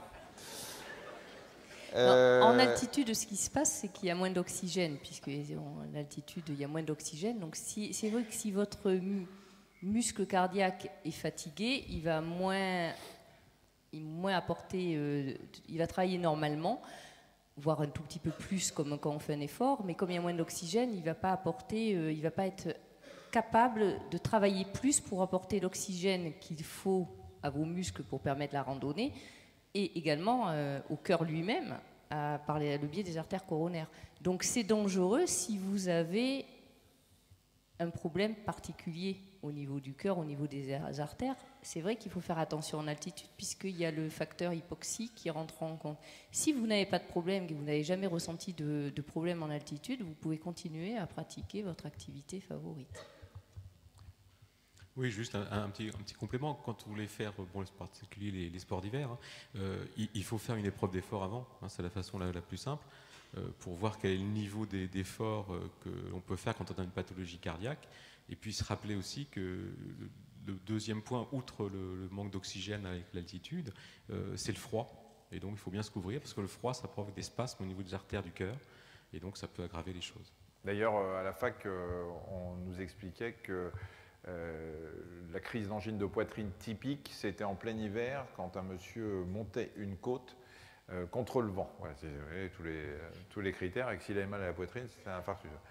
En manque de peau, s'il n'y avait pas de vent, il faut quand même se méfier. Le 3. Bonsoir. Bonsoir. Je voulais vous parler des risques liés à l'apnée du sommeil, qui je crois est un facteur prédisposant pour l'AVC, voire l'infarctus du myocarde. Comment peut-on y pallier? Alors, le syndrome d'apnée du sommeil, c'est le fait de s'arrêter de respirer la nuit. Et heureusement, on a des mécanismes de défense qui font que pour des raisons de gaz dans le sang, on a un instinct de survie qui se met en route et on se met à respirer bruyamment. Et en général, le conjoint qui est à côté se rend compte, nous moins, mais il se rend compte parce qu'on s'arrête de respirer, puis d'un coup, on fait comme ça, ce qui réveille toute la maison, puis on se rendort. Et le problème, c'est que quand on en fait un de temps en temps, c'est peut-être pas très grave, mais il y a des gens qui font ça régulièrement dans la nuit. Et là, effectivement, ça a des répercussions sur le cœur, notamment par le fait de l'hypertension. Oui, bah, c'est la principale complication, éventuellement aussi des troubles du rythme cardiaque. Il faut le dépister. Après, il y a des traitements qui sont efficaces. Donc, les gens qui ronflent, c'est vraiment le premier signe, et qui vous réveillez le matin en étant fatigué. Donc le sommeil qui n'est pas réparateur. Déjà avec ces deux signes-là, on dépiste une grande partie des syndromes d'apnée du sommeil. Et pour ça, il faut aller en parler à son médecin traitant qui vous fera enregistrer votre sommeil durant une nuit ou une sieste dans un centre de polysomnographie, un centre du sommeil, et on mesurera la tension artérielle, le taux d'oxygène dans le sang, on vous filmera même pendant que vous dormez. Donc il faut attention. Et c'est comme ça qu'on aura le lendemain matin tout un bilan. C'est extrêmement fréquent. C'est les gros ronfleurs quand même, en général. Il faut vraiment ronfler. Mais si vous ronflez beaucoup, que vous êtes fatigué, que vous avez mal à la tête le matin et que vous êtes somnolent dans la journée, pensez-y et parlez-en à votre médecin. Parfois, on vous mettra un appareil pour mieux respirer ou on vous mettra même une orthèse, c'est-à-dire on fera un machin. Oui, on me fait signe là-bas. Le 1, c'est ça, monsieur Vincent? Très bien, c'est mon ami Vincent qui vous passe tout ça, qui me fait signe. Il doit être copain avec la nana qui est là. Donc, vous connaissez mon copain Vincent, mademoiselle? Allô? Bonsoir. J'arrive, monsieur. Bonsoir. Que pensez-vous Oui, que pensez-vous de ce nouvel anticoagulant Pradaxa qui a déjà fait des dégâts, paraît-il? Alors, un anticoagulant qui a été accusé d'effets secondaires importants, c'était même la semaine dernière ou il y a 15 jours. Alors déjà, pourquoi on prend des anticoagulants, hein? La principale raison, c'est d'éviter les accidents vasculaires cérébraux, hein, puisqu'il y a une maladie cardiaque qui est de l'arythmie, c'est l'oreillette qui se met à se contracter de façon anarchique. Quand elle se contracte de façon anarchique, le sang stagne dans cette cavité, il y a des petits caillots qui se forment, et ces caillots, ensuite, ils partent vers le cerveau. Donc c'est pour ça qu'on met des traitements anticoagulants. Jusqu'à présent, le traitement anticoagulant, c'était les antivitamines K. C'est une classe de médicaments qui a des contraintes. Et en particulier, il faut faire régulièrement des prises de sang pour vérifier l'efficacité du médicament. Donc ces nouvelles classes de médicaments évitent ces contraintes. Alors il y a des études qui ont clairement démontré l'efficacité par rapport aux anciens traitements, mais il y a un risque de saignement, et le risque de saignement, il existe aussi avec les anciens médicaments. Donc c'est un risque, et à chaque fois quand on fait une prescription de ce genre de médicaments-là, on pèse ce qu'on appelle le bénéfice et le risque. Donc il y a un petit sur-risque de saignement, mais en même temps on évite de façon très fréquente les accidents vasculaires cérébraux. Donc c'est une balance. Vincent, je continue avec la demoiselle ou je peux passer à une autre? Non, je peux passer à une autre. Okay. Vous connaissez Vincent, mon ami là? Vous le connaissez bien? Non, vous voyez, il se passe un truc, hein. Il se passe un truc. Deux. Bonsoir. Vous avez évoqué tout à l'heure la mort subite. J'aurais voulu savoir comment ça se matérialisait et quelles en étaient les causes. Comment se matérialise la mort subite? Non, mais concrètement. Concrètement? Oui. On est mort. Oui, mais organiquement parlant, en fait, si c'était vraiment le cœur qui s'arrêtait d'un seul coup ou si c'était tous les centres vitaux du corps humain. Enfin bref, voilà. Et les causes, et si c'était une des nouvelles pathologies cardiaques de notre ère. Bon. On va mettre de côté la première partie de votre question parce que voilà, ça s'arrête, quoi. La deuxième, j'ai pas entendu, en fait. Bon, je vais juste prendre pour ce qui est du côté sportif. C'est vrai qu'on en entend beaucoup parler parce qu'elle est très médiatisée maintenant quand il y a une mort subite sur un terrain de sport. Et c'est vrai que le fait d'avoir des facteurs de risque de mort subite, on accélère le risque de mourir en faisant du sport. Pareil que quand je vous disais pour les accidents vasculaires cérébraux qui sont dus à une origine, une fragilité de naissance des vaisseaux, c'est pareil au niveau du cœur. Donc la mort subite, elle n'existe, je pense, pas plus qu'avant si on retire le fait qu'on fait plus d'activité et qu'on monte son cœur à des fréquences cardiaques plus élevées. Et donc c'est pour ça qu'il y a plus de morts subites. Mais il y en a quand même 1500 par an, morts subites. Donc ça reste encore beaucoup, sachant que c'est quand même évitable en respectant certaines règles. Donc là, je vous parle de la mort subite du sujet jeune, hein, essentiellement sur les terrains de sport, ou pas sur les terrains de sport, mais qui sont aptes à faire du sport. Il y en a 1500 par an, ça fait quand même beaucoup. C'est beaucoup. C'est évitable en pensant, si j'ai une douleur thoracique, notamment si elle apparaît à l'effort, ou un essoufflement, notamment s'il apparaît à l'effort. Quand on fait du sport, éviter de prendre une douche froide, même s'il fait 40 degrés dehors, ne pas prendre de douche froide après l'effort. Et la mort subite, elle est quand même beaucoup due chez les jeunes sportifs qui, a priori, n'ont que ce facteur de risque au tabac. Et il faut savoir que la cigarette, 1 heure avant et 2 heures après l'effort, peut être un risque de mort subite. Donc, chez les fumeurs, s'ils ne peuvent pas arrêter de fumer, qu'ils continuent à faire du sport, mais ils n'oublient pas, 1 heure avant le sport et 2 heures après, on ne fume pas. Et en dehors du sport, donc la mort subite, c'est l'infarctus massif? Oui, c'est une complication de l'infarctus, hein, qui est un trouble du rythme cardiaque, hein, on appelle ça la fibrillation ventriculaire. Alors c'est fréquent, hein, parce que c'est 50 000 morts subites en France par an. L'élément intéressant sur la prévention, c'est qu'on peut, quand on traite très rapidement cette mort subite, la récupérer, hein, c'est le terme employé, par l'utilisation du défibrillateur. Et donc c'est tout l'intérêt de la mise en place de défibrillateurs automatiques qui sont à Angers. On a la chance d'avoir beaucoup de défibrillateurs dans la ville, et ce n'est pas le cas dans tant de villes de France que ça. Et à partir de ce défibrillateur, ça permet de faire le traitement d'urgence, c'est-à-dire le choc électrique, pour attendre l'arrivée des secours. Il faut vraiment, il ne faut pas hésiter. Alors il y a une campagne en ce moment d'ailleurs. Oui, donc il y a la campagne de la Fédération française de cardiologie à ce sujet-là, pour favoriser les gestes qui sauvent, c'est-à-dire apprendre à utiliser un défibrillateur. C'est extrêmement simple. Vous avez des petites machines qui sont un peu partout dans la ville, et deux patchs à coller, à peu près à ce niveau-là. Et c'est tout. À partir de là, la machine, elle fait tout. Elle regarde s'il y a un trouble du rythme. Est-ce qu'il faut faire un choc électrique ou pas? Ce n'est pas votre décision, c'est la machine qui fait tout. Donc il y a vraiment uniquement à coller 2 patchs. Et avec ça, vous sauvez énormément de vie. Et ce, quel que soit le modèle, il ne faut vraiment pas hésiter. Vous le prenez, vous ne dites pas je ne sais pas faire. Moi, je peux vous dire que dimanche dernier, j'ai été le parrain des 20 km de Paris. Donc j'ai donné le départ et puis j'étais à l'arrivée. Et à l'arrivée des 20 km de Paris, il y a un jeune qui devait avoir 25 ans qui s'est écroulé, mais sitôt la ligne d'arrivée passée, et qui a fait un arrêt cardiaque. Heureusement, il y avait les secours qui étaient là, on a foncé et ils ont mis le défibrillateur, ils l'ont fait redémarrer. Mais il faut absolument vous servir de ces appareils, même si vous n'avez jamais vu à quoi ça ressemblait, c'est rien à faire. La 4. Bonsoir. Bonsoir. Si je me souviens bien, tout à l'heure, vous aviez dit qu'une fréquence de rapport sexuel de 3 à 4 fois par jour. Ah bah non, riez pas. Alors. Excusez-moi. Oui. Non, excusez-moi, par semaine. C'est toutes les heures, en fait. Sinon, ça ne marche pas. Voilà. Vous avez quel âge, monsieur? 24 ans. 24 ans, je comprends mieux, oui, d'accord. Voilà. Après, il ne faut pas dépasser un truc, parce qu'on bascule dans l'excès. Ouais, bah justement, c'est en rapport ma question, du coup. Ah d'accord, bah allez-y alors.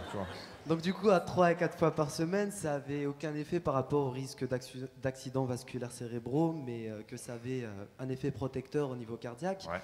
Et donc du coup, je me posais la question, par exemple, pour une personne qui a une consommation, on va dire, d'un rapport double, voire un peu plus, est-ce qu'il y a des effets bénéfiques, ou alors c'est comme le vin, on va dire, une consommation limitée à un verre à 2 par jour?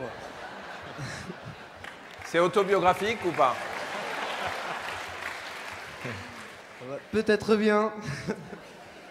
Vous êtes venu seul ce soir Vous êtes tout seul ou vous êtes avec votre copine là? D'accord. On va s'abstenir. Oubliez la question. Autant pour moi. Donc en gros, vous demandez, là on a dit 4 fois par semaine c'est protecteur, est-ce que 8 fois par semaine ou 1 fois par jour c'est délétère? C'est ça votre question? C'est ça?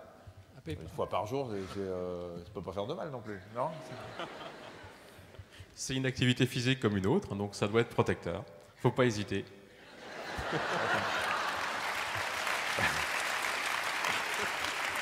Je crois qu'il n'hésite pas. Je le sens bien ne pas hésiter.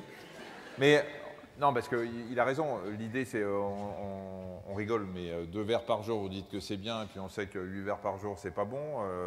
Là, on nous dit 4 fois par semaine, c'est bien. Est-ce que si on le fait trop, c'est mauvais? Parce que c'est du stress, c'est du fractionné,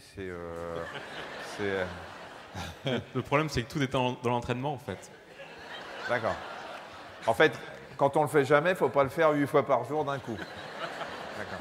Il faut faire une épreuve d'effort avant. Hein? Bonjour docteur, j'aurai une épreuve d'effort parce que, vous savez, j'y suis pas allé depuis longtemps, mais j'ai peut-être une ouverture. Hein. Et c'est pris en charge par la Sécu aussi ou pas, non? Bien. Alors,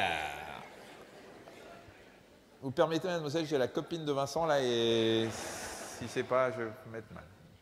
Mademoiselle. Bonsoir. Est-ce que ce qu'on appelle le malaise vagal a quelque chose à voir avec tout ça? Alors, ça a quelque chose à voir avec tout ça, puisque c'est une chute brutale de la tension artérielle qui fait que le cerveau ne reçoit plus assez de sang pendant un petit moment, et quand il ne reçoit pas de sang, vous tombez dans les pommes. Après, les explications de ce malaise vagal. Alors, le malaise vagal, déjà, les symptômes, hein, c'est effectivement une perte de connaissance, mais c'est souvent précédé de ce qu'on appelle, nous, les prodromes, c'est-à-dire de nausées, de sensations de sueur, d'un petit voile devant les yeux. Alors, le mécanisme, c'est en fait un ralentissement brutal de la fréquence cardiaque et ou, c'est pas forcément les deux, de la pression artérielle. Et donc cette baisse de fréquence cardiaque ou de pression artérielle va entraîner une baisse brutale du débit cardiaque et du débit vers les artères cérébrales et provoquer la perte de connaissance. Mais en même temps, cette perte de connaissance, c'est le traitement. Puisque quand vous tombez, eh bien, il y a un retour veineux qui se fait avec tout le sang veineux qui remonte et qui corrige la perte de connaissance. Et on peut en faire... Donc ça peut être grave, hein, quand on fait dans les concerts en particulier, il y a des gens qui font des malaises vagos très graves parce qu'ils ne peuvent pas tomber. Ah, ils sont serrés Voilà. dans la fosse et donc on a des complications à ce niveau-là. Ouais. Parce que c'est vraiment le traitement, il faut pouvoir tomber, c'est la meilleure façon de... Ah, il vaut mieux faire un malaise vagal tout seul que quand il y a du monde. Ouais. Et il y a des gens qui font beaucoup de malaise vagos parce qu'ils ont la tension qui monte, qui descend régulièrement. Alors il peut y avoir effectivement, c'est dans des ambiances confinées, les gens émotifs, des choses comme ça, donc on peut avoir de façon assez répétée des malaises vagos, voire même être obligé dans certains cas très rares de mettre un pacemaker, une pile, hein, chez ces patients-là, parce que les conséquences sont graves. Mais la grande majorité des cas, c'est tout à fait bénin. Bonsoir. Bonsoir madame. Ravi d'assister à cette conférence. Moi aussi. Je voulais savoir, je me suis toujours posé la question, quelle différence il y a entre l'artériosclérose et l'artériosclérose. Ah. Artério et athéro. L'athérosclérose, c'est la maladie qui consiste à avoir des dépôts de cholestérol qui vont avec le temps se calcifier, donc s'aggraver. L'artériosclérose, c'est la sclérose de l'artère qui va en découler. Alors c'est une subtilité anatomopathologique de biologiste quand ils regardent. Pour vous, ça ne change rien, c'est-à-dire que c'est la même maladie au sens large, avec des petites subtilités de scientifiques, chose à dire. Alors justement, des petites subtilités, professeur Furber, vous qui êtes très subtil. L'artériosclérose, c'est la maladie du vieillissement en fait. C'est l'artère qui se rigidifie. Il n'y a pas de plaque d'athérome, il n'y a pas d'anomalie liée au cholestérol. C'est le vieillissement de l'artère. Et l'artériosclérose, c'est des plaques de cholestérol qui petit à petit vont boucher les artères. Il n'y a que le 1 et la 2 là? Ah non, la 3, mademoiselle, là-haut. Pardon, je ne vous avais pas vu.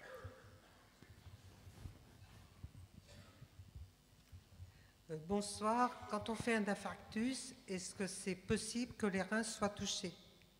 Les reins? Oui.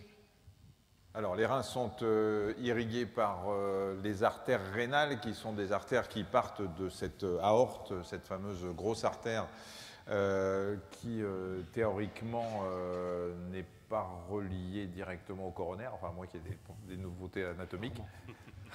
Pas vraiment, non. Il y a deux questions en fait de la question. Effectivement, en cas d'infarctus, il y a une défaillance vasculaire générale. Il peut y avoir une dévascularisation rénale pendant la période de l'infarctus du myocarde, parce qu'en fait, le mot infarctus, c'est pas toujours le cœur, c'est n'importe quel organe qui est dévascularisé de manière aiguë subit un infarctus. La deuxième partie de la question, c'était un rein, enfin, les reins peuvent être dévascularisés de manière aiguë et subir ce qu'on appelle un infarctus rénal, par un mécanisme propre du défaillance de la vascularisation du rein. Donc, c'est une manière de répondre. La 5. Bonsoir. Tout à l'heure, vous avez parlé de l'hypertension, du cholestérol et du diabète, mais les problèmes thyroïdiens peuvent-ils apporter aussi des problèmes cardiaques? Alors, il y a deux grandes pathologies, si on doit résumer des problèmes de sécrétion des hormones thyroïdiennes. Soit on en sécrète trop, on est en hyperthyroïdie, en général avec une accélération du rythme cardiaque, soit on est en hypothyroïdie, et là on est plutôt ralenti. Alors, ces hormones thyroïdiennes sur le système cardiovasculaire? Oui, c'est pas forcément effectivement très bon. Le principal risque, c'est quand on a trop d'hormones thyroïdiennes, l'hyperthyroïdie, où là les troubles du rythme cardiaque sont fréquents et donc régressent après le traitement des problèmes thyroïdiens. L'hypothyroïdie, on peut également avoir des complications cardiaques, en particulier du liquide autour du cœur, ce qu'on appelle l'épanchement péricardique, qui peut être compliqué aussi. Donc il y a des complications cardiaques. La plupart du temps, quand on traite les problèmes thyroïdiens, les problèmes cardiaques régressent. La 1. Oui, bonsoir. Vous avez parlé tout à l'heure de fréquence cardiaque maximum. on parle souvent du 220 mois l'âge. Quelqu'un qui fait du sport régulièrement, c'est mon cas, est-ce qu'il faut vraiment se limiter à ça ou est-ce qu'on a le droit de dépasser de temps en temps? Je me pose la question comme vous, monsieur, parce que je fais pareil, je fais du sport et quand je calcule 220 mois l'âge, je ne peux pas faire d'effort. Hein, plus ça va, moins il y en a. Ah ouais, dès que j'arrive à 82, il faut que je m'arrête, alors, si vous voulez. Alors, effectivement, il y a ce calcul simple, on dit 220 moins l'âge, c'est la fréquence maximale cardiaque théorique à ne pas dépasser, et on dit qu'il faut faire du sport 80% de ça, c'est ça? Oui, c'est ce qu'on dit, mais 220 moins l'âge, c'est pour une population, c'est pour un échantillon, 80-85% de la population va rentrer dans cette formule. Il y a toujours ceux qui ont moins, ceux qui ont plus, et qui sont tout à fait normales. La fréquence cardiaque maximale, c'est la fréquence cardiaque maximale à laquelle va votre cœur. Donc, pour la mesurer, c'est vrai que l'épreuve d'effort est un bon test pour mesurer la fréquence cardiaque maximale. Au moins, on vous donnera votre fréquence cardiaque maximale. Sachant que les épreuves d'effort, en général, on les fait sur vélo. C'est un sport qui est porté, donc la fréquence cardiaque maximale qu'on obtient sur vélo n'est pas du tout la même que celle qu'on obtient en course à pied, où on doit porter son poids et où il faut facilement rajouter 5 à 10 battements.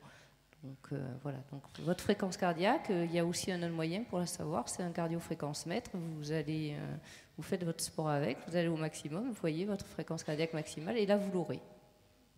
C'est quoi aller au maximum? Mais le but, c'est pas non plus de tout le temps amener, à chaque fois que vous allez faire du sport, votre cœur à la fréquence cardiaque maximale. Donc c'est vrai qu'après, c'est bien de ne pas dépasser. Voilà. Cette histoire de cardio-fréquence-mètre, là aussi, c'est important. Parce que si vous faites beaucoup de sport, vous devez en avoir un ou vous en avez porté. C'est en fait une sorte de petite ceinture qu'on met autour de la poitrine et qui est reliée par des ondes, hein, pas par le fil, à une montre qu'on porte au poignet ou qu'on met sur son vélo pour bien voir sa fréquence cardiaque. Alors c'est un double intérêt. Non seulement ça permet de voir ce qu'il ne faut pas dépasser éventuellement, mais en plus ça permet de voir les progrès qu'on fait. Et si vous faites du sport, je vais vous dire, parce que j'ai fait la même chose, je suis allé faire une épreuve d'effort et là le cardio m'a donné les fréquences cardiaques que je ne devais pas dépasser et puis les fréquences, la fourchette de fréquences dans laquelle je progressais. Donc ça a vraiment un intérêt d'aller faire ces épreuves d'effort parce que quand c'est bien fait, on vous donne précisément les marges de progression et plus votre cardio-fréquence-mètre. Et en plus, ça ne coûte pas cher, un cardio-fréquence-mètre. Aujourd'hui, vous trouvez ça dans les grandes surfaces sportives. Et puis c'est une bonne sécurité parce que ça peut enregistrer aussi que si votre cœur s'emballe, ça va l'enregistrer. Et comme vous pouvez garder après et re-regarder tout sur ordinateur, vous pouvez aller voir votre cardiologue en disant mon cardio-fréquence-mètre a enregistré ça. Parce qu'autant il y a 15 ans, on pouvait dire que c'était des machines qui étaient un petit peu faillibles, autant maintenant, elles sont très fiables. La 2. En fait, on a regroupé ici tous ceux qui posent des questions. Bonsoir. Bonsoir. Vous avez parlé tout à l'heure à la conférence du cholestérol. Et vous avez parlé du mauvais cholestérol. Et il me semble, moi, dans une de vos émissions, que j'ai entendu dire que ça n'existait pas, en fait, le mauvais cholestérol. Ah, c'est pas moi qui ai dit ça, madame, c'est le professeur Even. Alors, je sais plus. Et il m'a énervé. Ah, enfin, il n'a pas énervé que moi, d'ailleurs, je crois. Hein. Mais allez-y, madame, pardon. Bon. Et moi, ce que je trouve étonnant, c'est quand je mène une vie très saine, je fais du sport, je ne fume pas, je ne bois pas. Et je n'ai pas de cholestérol en trop, mais quand même, le mauvais cholestérol est toujours un petit peu supérieur. Alors, je me demande si c'est l'âge ou quoi. Pourquoi ce soi-disant mauvais cholestérol est toujours un peu plus supérieur par rapport à l'autre? Alors, il y a des facteurs génétiques aussi qui interviennent dans ce cholestérol. Alors, juste un mot. Je ne vais pas polémiquer avec le professeur Even qui n'est pas là, mais son bouquin disant que finalement avoir trop de cholestérol, ce n'était pas mauvais pour la santé parce que le cholestérol était important, ce qu'on sait tous. Sur le cholestérol, c'est le constituant des membranes des cellules. Donc, sans lui, il n'y a pas de cellules. Ça, c'est évident. Mais de là à dire que les statines tuent plus qu'elles ne sauvent et que le cholestérol, finalement, vous pouvez en avoir, on s'en fout. Je peux vous dire qu'il n'y a pas grand monde dans le monde scientifique aujourd'hui pour défendre ces thèses. Il est tout seul à les défendre. À moins que nos invités ici soient des amis de M. Even. Dans ce cas-là, je me retire. Pas du tout. Alors, ce cholestérol en excès, bien que madame ait une vie ultra saine, elle ne fait rien. Oui. Rien de pas bien. Le cholestérol, hein, c'est à peu près un quart, c'est le mauvais cholestérol par alimentation, et puis le reste, c'est le foie qui les fabrique. Et donc, on peut avoir un foie sur le plan génétique qui fabrique plus de mauvais cholestérol ou qui l'élimine mal par la bile, hein, puisque la façon d'éliminer le cholestérol, c'est par la bile.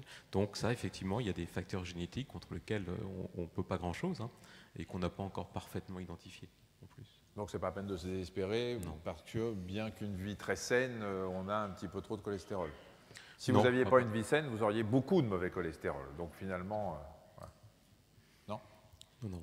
Les statines, hein, je reviens un tout petit peu là-dessus parce que c'est important. Si on commence à avoir des patients arrêtés, hein, ces médicaments dans les consultations, et quand on est ce qu'on appelle en prévention secondaire, c'est-à-dire après avoir fait un accident cardiovasculaire, le bénéfice, il est majeur. Hein. C'est vraiment jusqu'à présent le traitement le plus efficace qu'on ait depuis des années, hein, à part le sport qui est peut-être un peu plus efficace, mais qui est une efficacité cumulée avec les statines. Et il ne faut pas les arrêter. Hein. La discussion peut se poser éventuellement en prévention primaire, c'est-à-dire avant l'accident cardiaque, où là, il faut savoir quel est son risque de faire des complications cardiaques. Et les patients qui sont au risque parce qu'ils ont des facteurs de risque, ils sont hypertendus, ils ont du cholestérol, du diabète, eh bien là c'est intéressant aussi.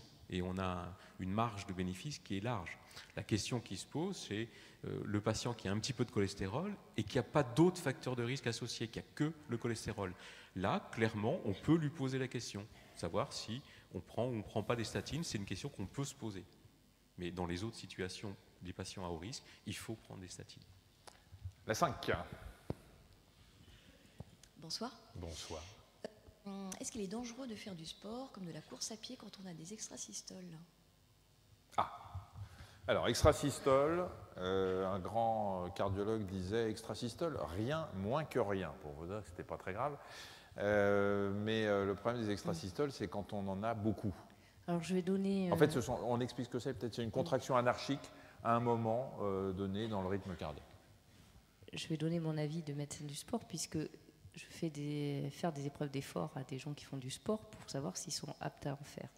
Et de temps en temps, j'ai beaucoup d'extrasystoles devant moi, et donc je suis dans la même situation que vous. Je me dis, qu'est-ce que je dois faire? Est-ce que je dois les montrer au cardiologue, si j'ai un doute, ou est-ce que non, c'est des extrasystoles banales et on laisse comme ça et il n'y a pas de souci. Donc voilà, il y a extrasystole et extrasystole. Donc nous, par expérience, on arrive à les différencier. Ce qu'il y a de sûr, c'est que on peut voir beaucoup d'extrasystoles quand on a une petite infection rhinopharyngée. Et donc c'est vrai qu'il faut, pour ça, éviter de faire du sport quand on a une petite infection rhinopharyngée. Maintenant, les autres extrasystoles, il faut un expert, quoi. C'est l'expert qui vous dira si elles sont dangereuses ou pas dangereuses. Et donc là, je passe du coup le micro au professeur Furber, parce que c'est lui l'expert.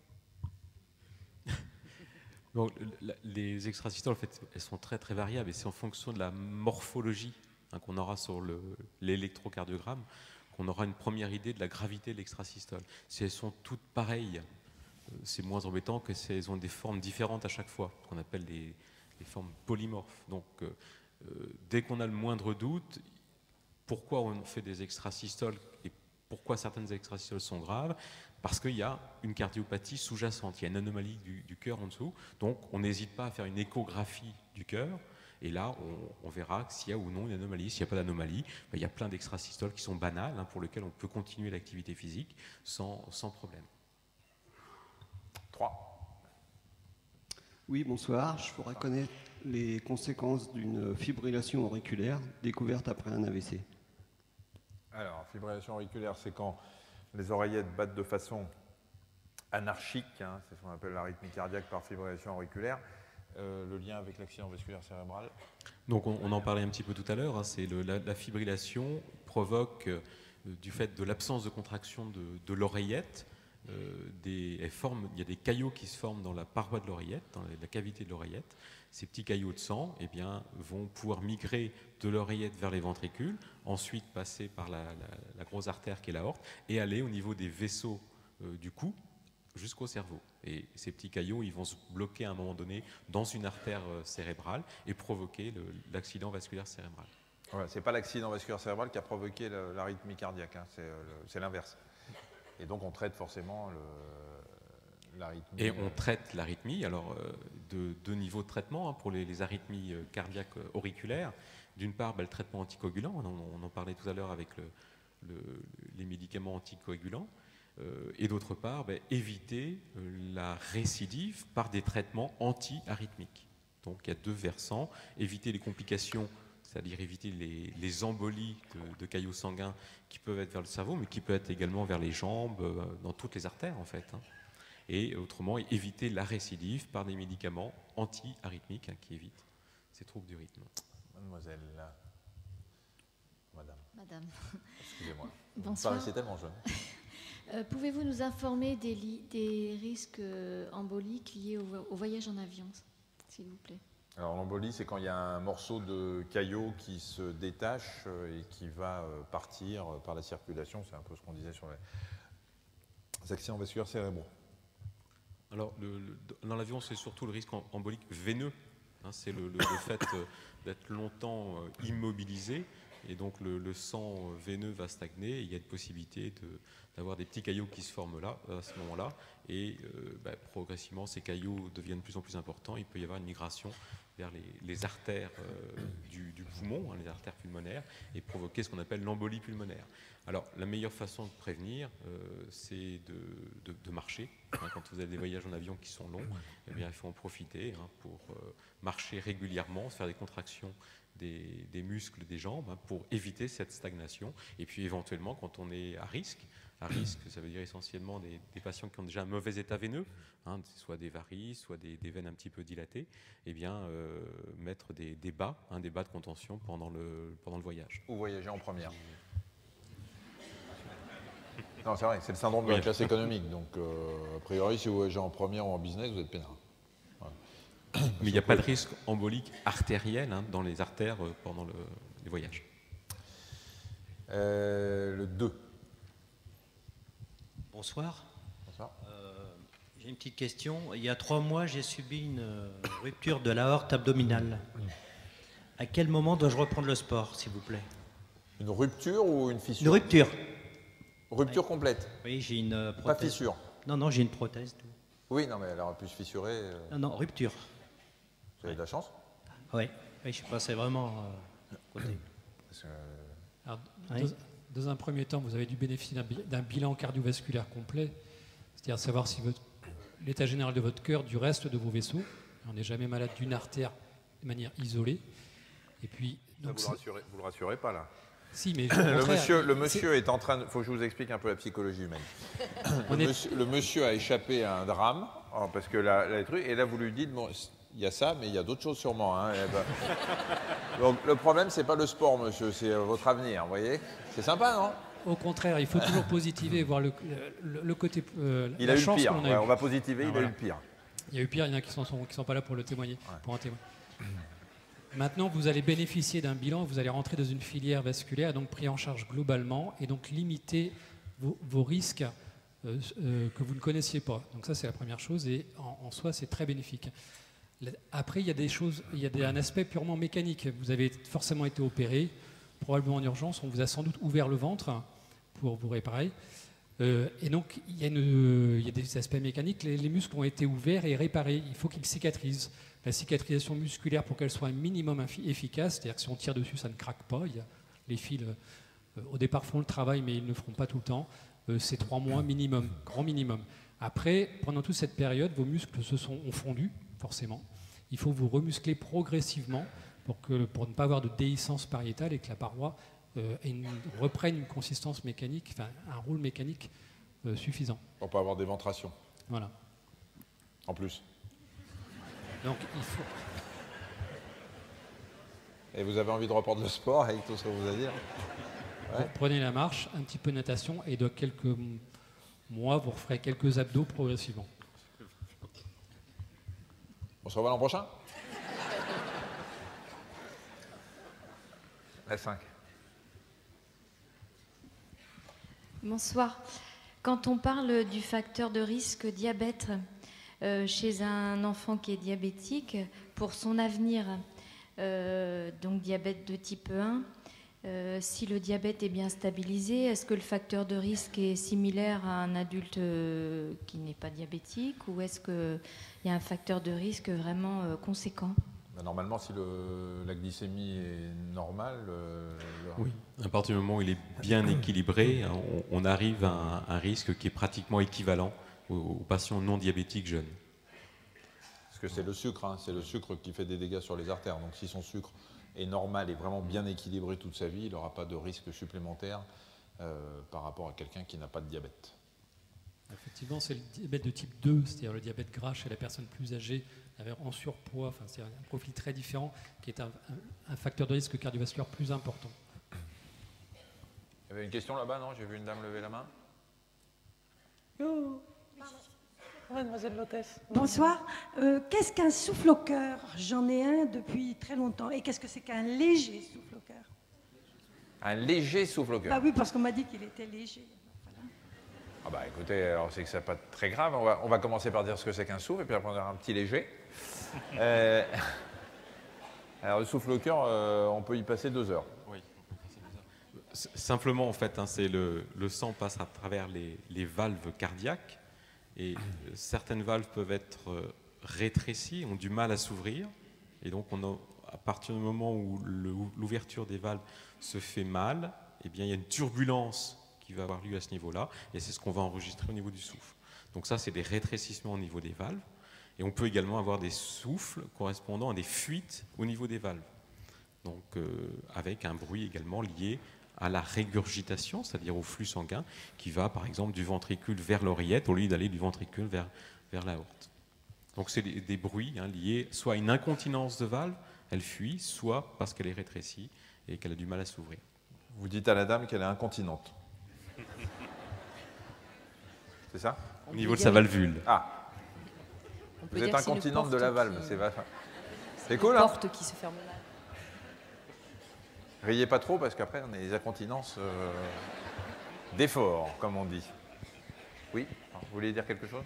Oui, on peut résumer ça comme une porte qui se fermerait mal et du coup on peut pas rentrer dans la pièce et quand on y est, il y a des gens qui en ressortent malgré leur volonté. Voilà. J'ai pas compris. Ben voilà.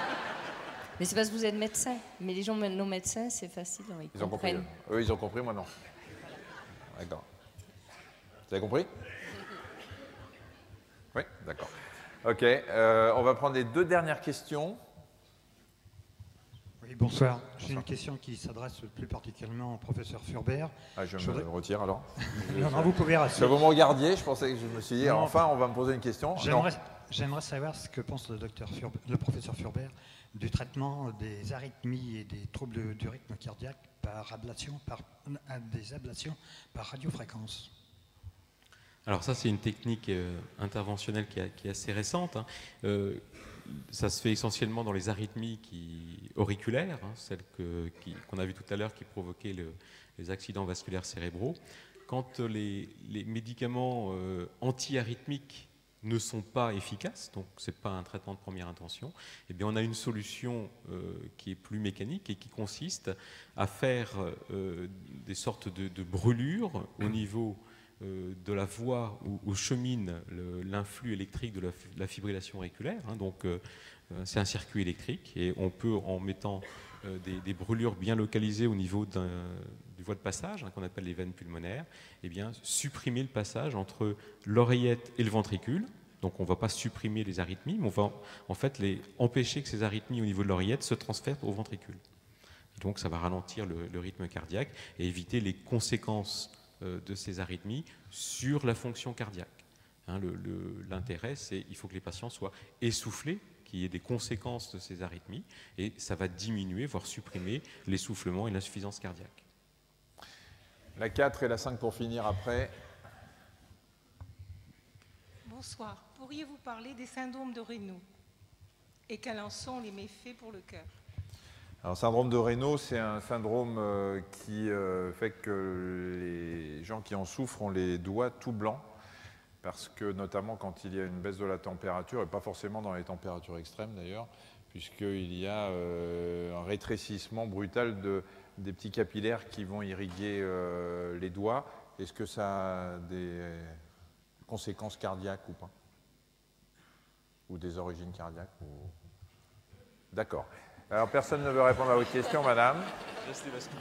Vous avez enfin réussi à les piéger. J'essaye depuis le début, mais... Comme son nom l'indique, ça n'est pas une maladie en tant que telle, c'est un symptôme et de nombreux mécanismes peuvent provoquer un syndrome de Raynaud. On peut trouver beaucoup d'étiologies, de causes différentes à l'apparition d'un syndrome de Raynaud.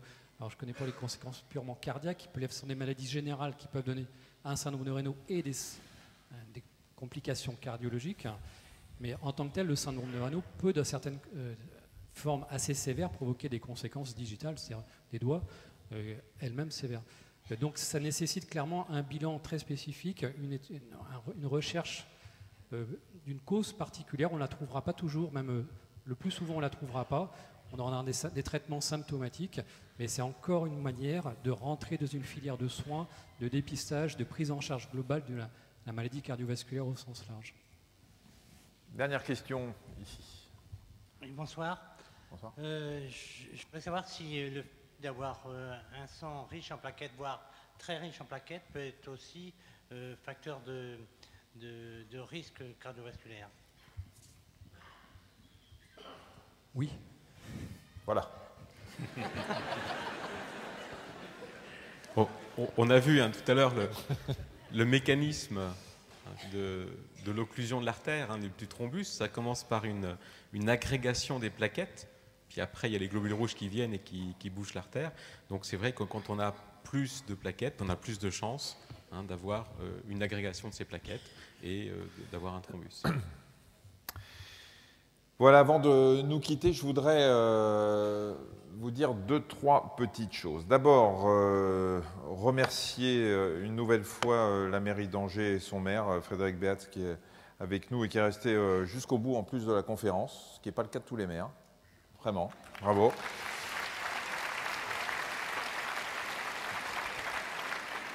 Parfois, ils viennent dire un petit mot. Bon, il y a les municipales dans pas longtemps. Et puis après, voilà, mais après, à moins que vous ayez vous-même des problèmes cardiovasculaires, monsieur le maire. Je voudrais aussi remercier de nouveau notre partenaire, la Mutuelle Générale, remercier aussi Alain Afflelou et Ouest France qui nous ont aidés à préparer cette soirée. Vous pourrez avoir des renseignements sur tout ce qu'on a dit avec des dossiers, comme vous le voyez là, sur les maladies cardiovasculaires sur notre site allodocteur.fr dont nous avons tiré les animations que vous avez vues ce soir. Vous pouvez également aller sur le clubsantedébat.com pour avoir le programme des prochaines conférences et même revoir celle-ci. Vous pouvez aller aussi sur le site de la Mutuelle Générale, vous le voyez, pour toutes ces informations. Je voudrais aussi remercier, vous les avez vus, nos deux amis là, qui, avec le langage des signes, ont permis aux malentendants de pouvoir assister à cette conférence. Merci. Merci beaucoup. Et vous l'avez vu sur cet écran également. C'est incroyable la vitesse à laquelle il tape. Hein. Et puis j'ai regardé, il n'y a pas de faute. Hein. Juste une question avant. Vous faites des autopsies, vous, ou pas? Non, on ne fait pas d'autopsie. Notre service est juste à côté du service de médecine légale. C'est pour ça, parce que vous avez un collier sur la photo, on dirait des yeux. Vous voyez, là-bas. C'est une perle de Tahiti. Ah, pardon. Puisque depuis le début, je me dis, je vais lui poser la question, parce que c'est quand même assez étonnant. En tout cas, merci. Merci beaucoup. Et je voudrais qu'on se quitte avec une citation de Pierre Dac, qui disait « Une crise cardiaque, c'est un coup de pompe funèbre ». Voilà. Merci beaucoup.